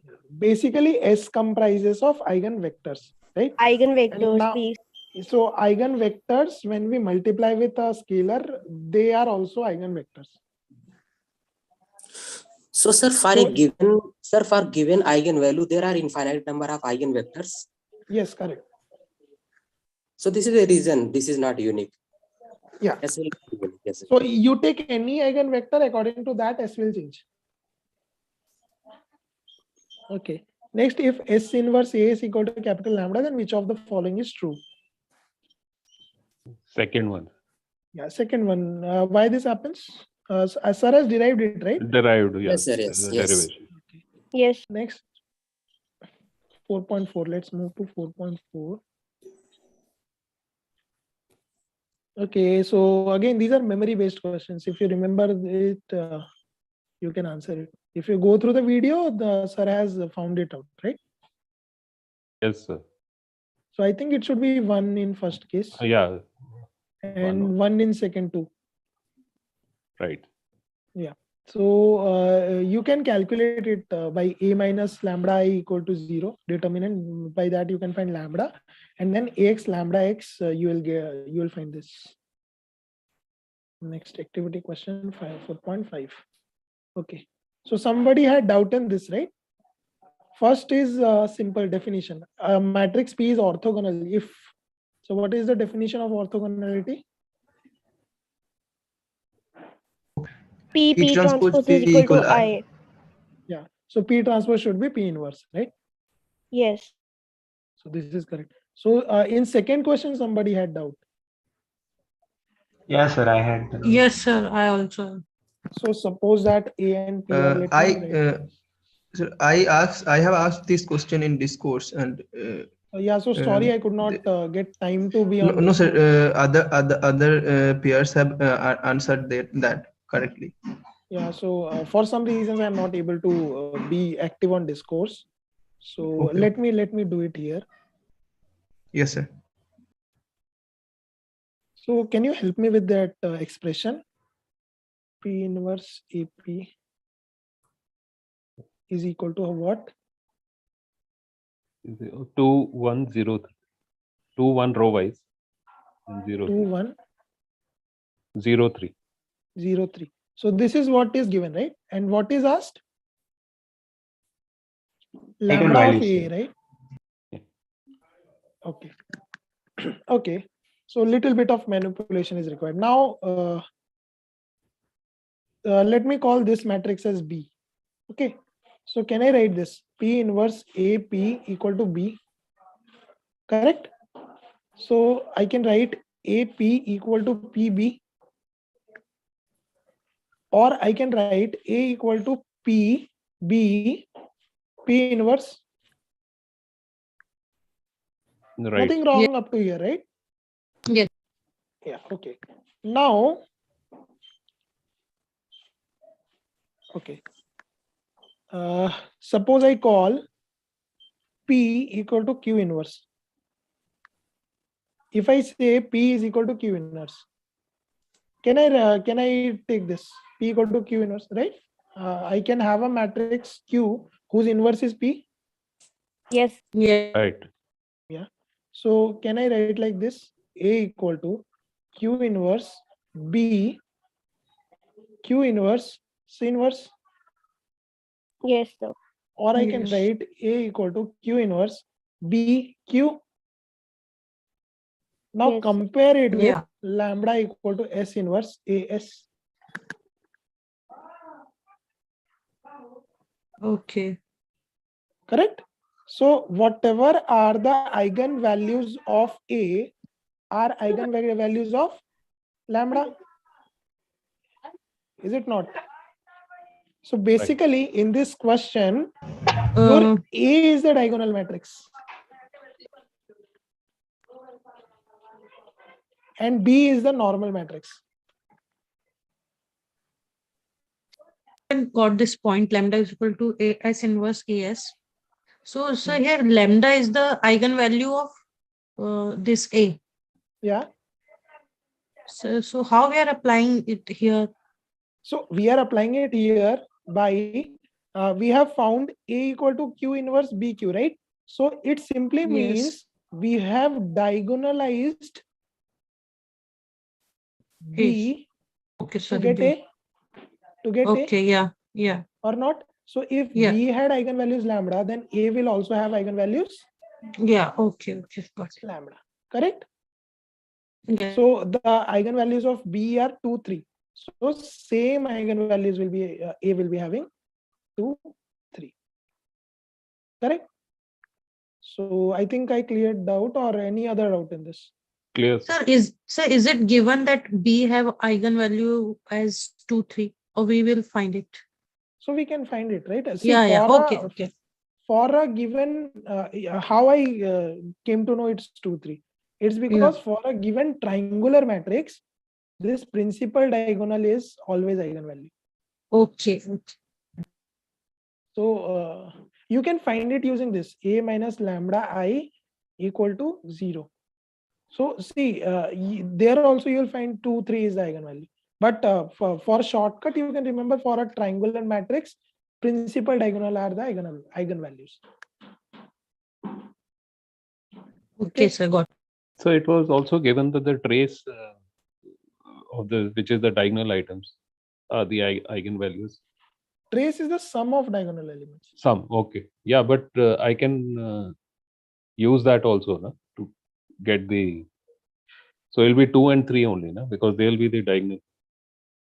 Yeah, so trace and Diagonal. determinant, why would you require? I mean, you can No, directly I'm find saying if the trace is the diagonal elements, so I'll use that 2 and 3 are the diagonal elements. So trace is the sum of the diagonal elements. Yes, sum of diagonal elements. Right. Okay.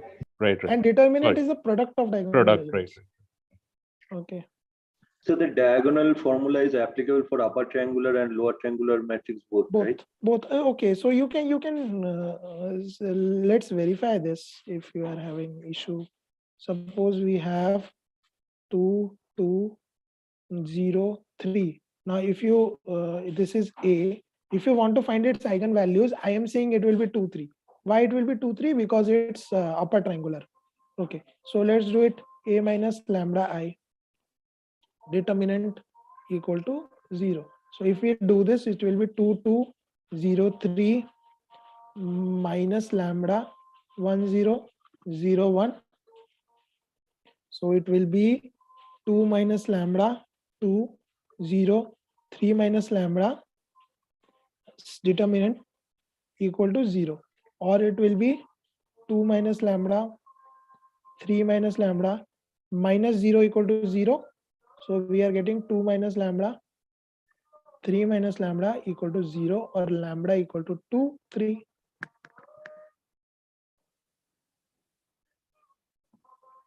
Okay. Yes, sir. Yes. Yes, sir. Thank you. Okay. So The we have same covered. we can do for lower triangular matrix also. Yeah. So basically what is happening, this 0 is getting multiplied with 1 and it is getting subtracted. So lambda minus 2 into lambda minus 3 is remaining. Okay, so I think we have covered every activity questions as well in this session and practice questions. So if you have any other doubt, you can ask me, or we can close the session. Any general feedback that you want to give? Or we should cover it in next Very session. helpful, sir. Thank you, sir. Thank you for the Thank session you. today, sir. We should have more of these.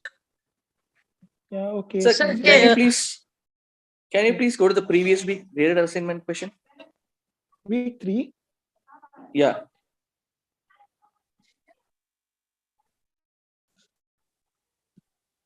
Yeah, okay. Can you scroll to the last, sir? The projection of, yeah. The last but one. Yeah. Sir, does this answer match, sir? So it's 0 points. This answer doesn't match. Okay, Therefore, so it is out of evaluation. okay, so okay, so for this one, if you look at max 2, I mean, like, it was taught very simply rather than the projection matrix. I understand that we have to bring in the concept of projection matrix, but to bring in the connectivity of what we understand, what we learned in max 2, and to apply that particular concept in further terms, it would have been nice if we would have touched upon that particular concept as well. Because out of blue, sir taught us, spoke about projection matrix, and if we have to find the projection matrix, we have to deal with the 3x3, and then the evaluation becomes complex. But if we go by what was taught in max 2, where we have to take the product of the dot product and divide it by the unit vector and do the multiplication I get your point. Yeah. Yeah, I get your point correctly. You are saying that formula was simple, and this is not. We have to find a matrix here, but there is a rationale behind it. The rationale is you are doing that for very small number of tuples, right? You had coordinates which were 3. So if my feature matrix is 1105 into 1105, so will that formula of maths 2 helpful? No, if that is the case, then even the projection matrix formula will not help, right? Because it will help. It will help because you are going to do that by programming. So programming your maths 2 formula is not easy, but programming this is easy. Exactly. That's my point too. So what I'm trying to say is, if we are actually able to touch base on the concept that we have already learned and bring in the rationale that you just mentioned over here, we will actually be able to understand it even better and relate to what we learned earlier. That's what I'm trying to say. So that connectivity, if we are able to bring in, we will be able to relate and understand the concepts even more better. That's the suggestion that I'm trying to provide. I understand. I understand. Even your I point agree with this sentiment, because many lectures, I mean, there seems to be like completely all over the place. I mean, previous topics are not like completely connected. Okay. And sir, for MLF, one more point, sir. Sorry to interrupt. One more point. And MLF, if you see at least till week 4, the concepts predominantly have been, sir has been mentioning, you have learned this already in max 2, so I'm not going over it. So we are not getting deep into the concepts because of the understanding that we have already learned it in max 2. So when that is the case, and when the prerequisite is that we have already learned max 2 and lectures are also in line with that, it will be nice if we are actually able to relate to the concept that we have already learned, so that we will be able to emphasize on what we have learned and we'll be able to relate to it much better. Yeah. Yeah. Thank you. Okay. Yeah. So I really appreciate your opinions, and it's true. If we are getting physical examples of things, it will be easier. So sir has a motto of covering things, right? So he covers things like mathematics here. So he's building the foundation. When you get into machine learning techniques and practices, you will be appreciating these concepts. Right now, it may be like unrelated, but it will be covered in the coming subjects. So I will request you all have to have patience, and you can ask us doubt in live sessions. We'll try to cover as much as we can. Right. Sir, when is the next live session? It's on Saturday. Okay, So and I are you try going to to cover cover? that ordinary differential equation thing. Okay. And Sir, like we have exams on 30th, right? then we will have solve with instructors and the open questions. Okay. No, You I have mean exam like on 30. So sorry, I could not listen to you. Some problem on my side. hello. Yeah, so we are having first quiz on 30th, right? 30th January. Mhm. So like before that, are we going to have any revision session or something like that? Yeah, we are planning a revision session for all of you. Okay, okay, sir. That is much needed actually. Yeah, so it will be there. Okay, Sir, thank you. Okay, sir, so if there are no further questions, yeah, go ahead. Sir, can you again briefly explain the regularization? Actually, when you are explaining, I'm not getting that actually. Okay, regularization concept. Yes, yes. Okay, so okay. See, basically what happens. Okay, so suppose we have a model which is very sensitive to the input. So suppose the change in input is small. For that, the change in output is very large. So in some cases, we do not want that. Okay. For instance, we had two lines A and B. So for A, while we change from x1 to x2, the change in y is larger, and for B, it is not. So what we try to do, we try to compensate for this slope or theta. So for that compensation, we bring regularization into picture. So by regularization, what we do, we basically add a term of parameter to the loss function and then find the optimal point. So by that, we get compensation of the sensitivity. That is what is the regularization.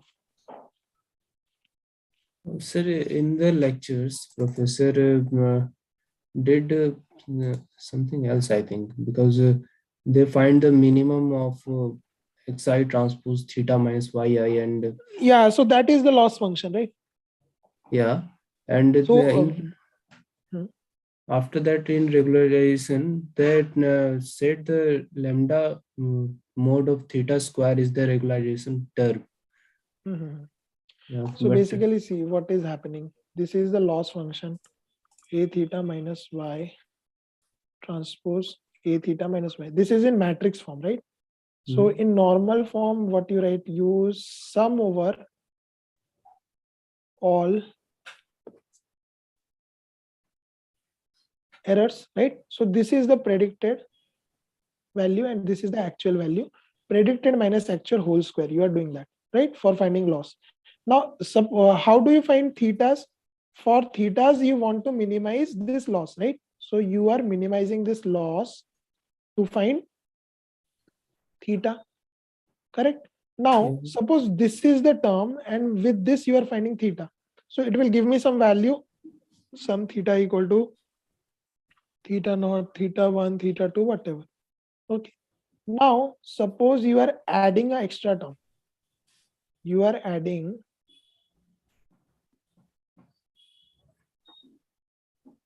plus lambda times theta, sum of theta over I equal to 1 to n, whatever. Okay. If you are doing this, what will happen? Your loss function has changed. Yes. So if your loss function has changed, then dou L over dou theta will also change. And your theta will also therefore change. So this is what we are doing in regularization. We are changing the loss function, so its derivative will change, and since derivative will change, my theta will change to some new value. Okay. Okay, and then if theta will change, then the slope will decrease, right? Yeah, yeah. So basically from overfitting, you are moving to underfitting. Okay, okay. And one more thing, sir.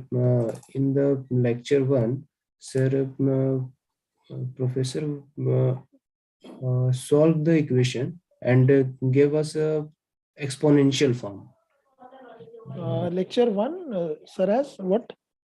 Solved the equation and gave us a exponential form. Exponential form. Solving Okay, the regularization. Okay, sorry, maximum likelihood. No, sir, maximum likelihood is another thing. I think. So in maximum likelihood, I have notes in front of me. So only in maximum likelihood, there is exponential term. No, sir, in eigenvalue and eigenvector. Sorry. Okay, so that is ordinary differential equation you're talking about. Okay, that is different. Exponential. Okay, go ahead. Yeah, in the equation du by dt equal to au, sir solved u of t equal to e to the power at, u of 0. I'm not getting how he is taking the exponential solution. Yeah, so actually, when you have this is standard ordinary differential equation solution actually. So. Sir, just the previous slide, can you explain over here? The loss function is equal to half of summation, no, sir. Why you are taking half over here? So half is just for mathematical convenience. You can take any other scalar; it won't change the value of theta. Okay, sir. Yeah. Okay. Okay. Okay. So next, what you were saying? Yeah, exponential. Yeah. So suppose I have dx by dt equal to a. Okay, and I want to solve it.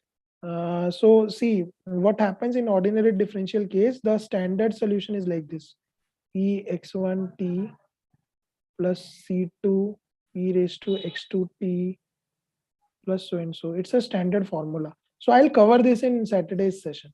Okay. Are we talking about Taylor series here? Huh? No. It's ordinary differential equation. How to solve the ordinary differential equation. So I think in maths 1 and maths 2, it was not covered, right? Yes, sir, it was not covered. Okay, so I'll cover it on Saturday. Okay, I'll do that. Thank you, sir. This was a very good Thank you, session. sir. Thank you, Yeah, sir. thanks a sir, lot. for So the amazing whatever session. is your concerns or whatever you want, you can post on discourse. So after this week, I think I'll get time and I can answer your queries on discourse after this week. Okay. Thank you so much, sir. Yeah, thanks a lot for all your presence and keep coming. Bye. Bye, all of you. Bye. Bye, sir. Thank you, sir. Thank you, sir. Bye. Thank you, sir. Bye bye. Bye. Thank you, sir.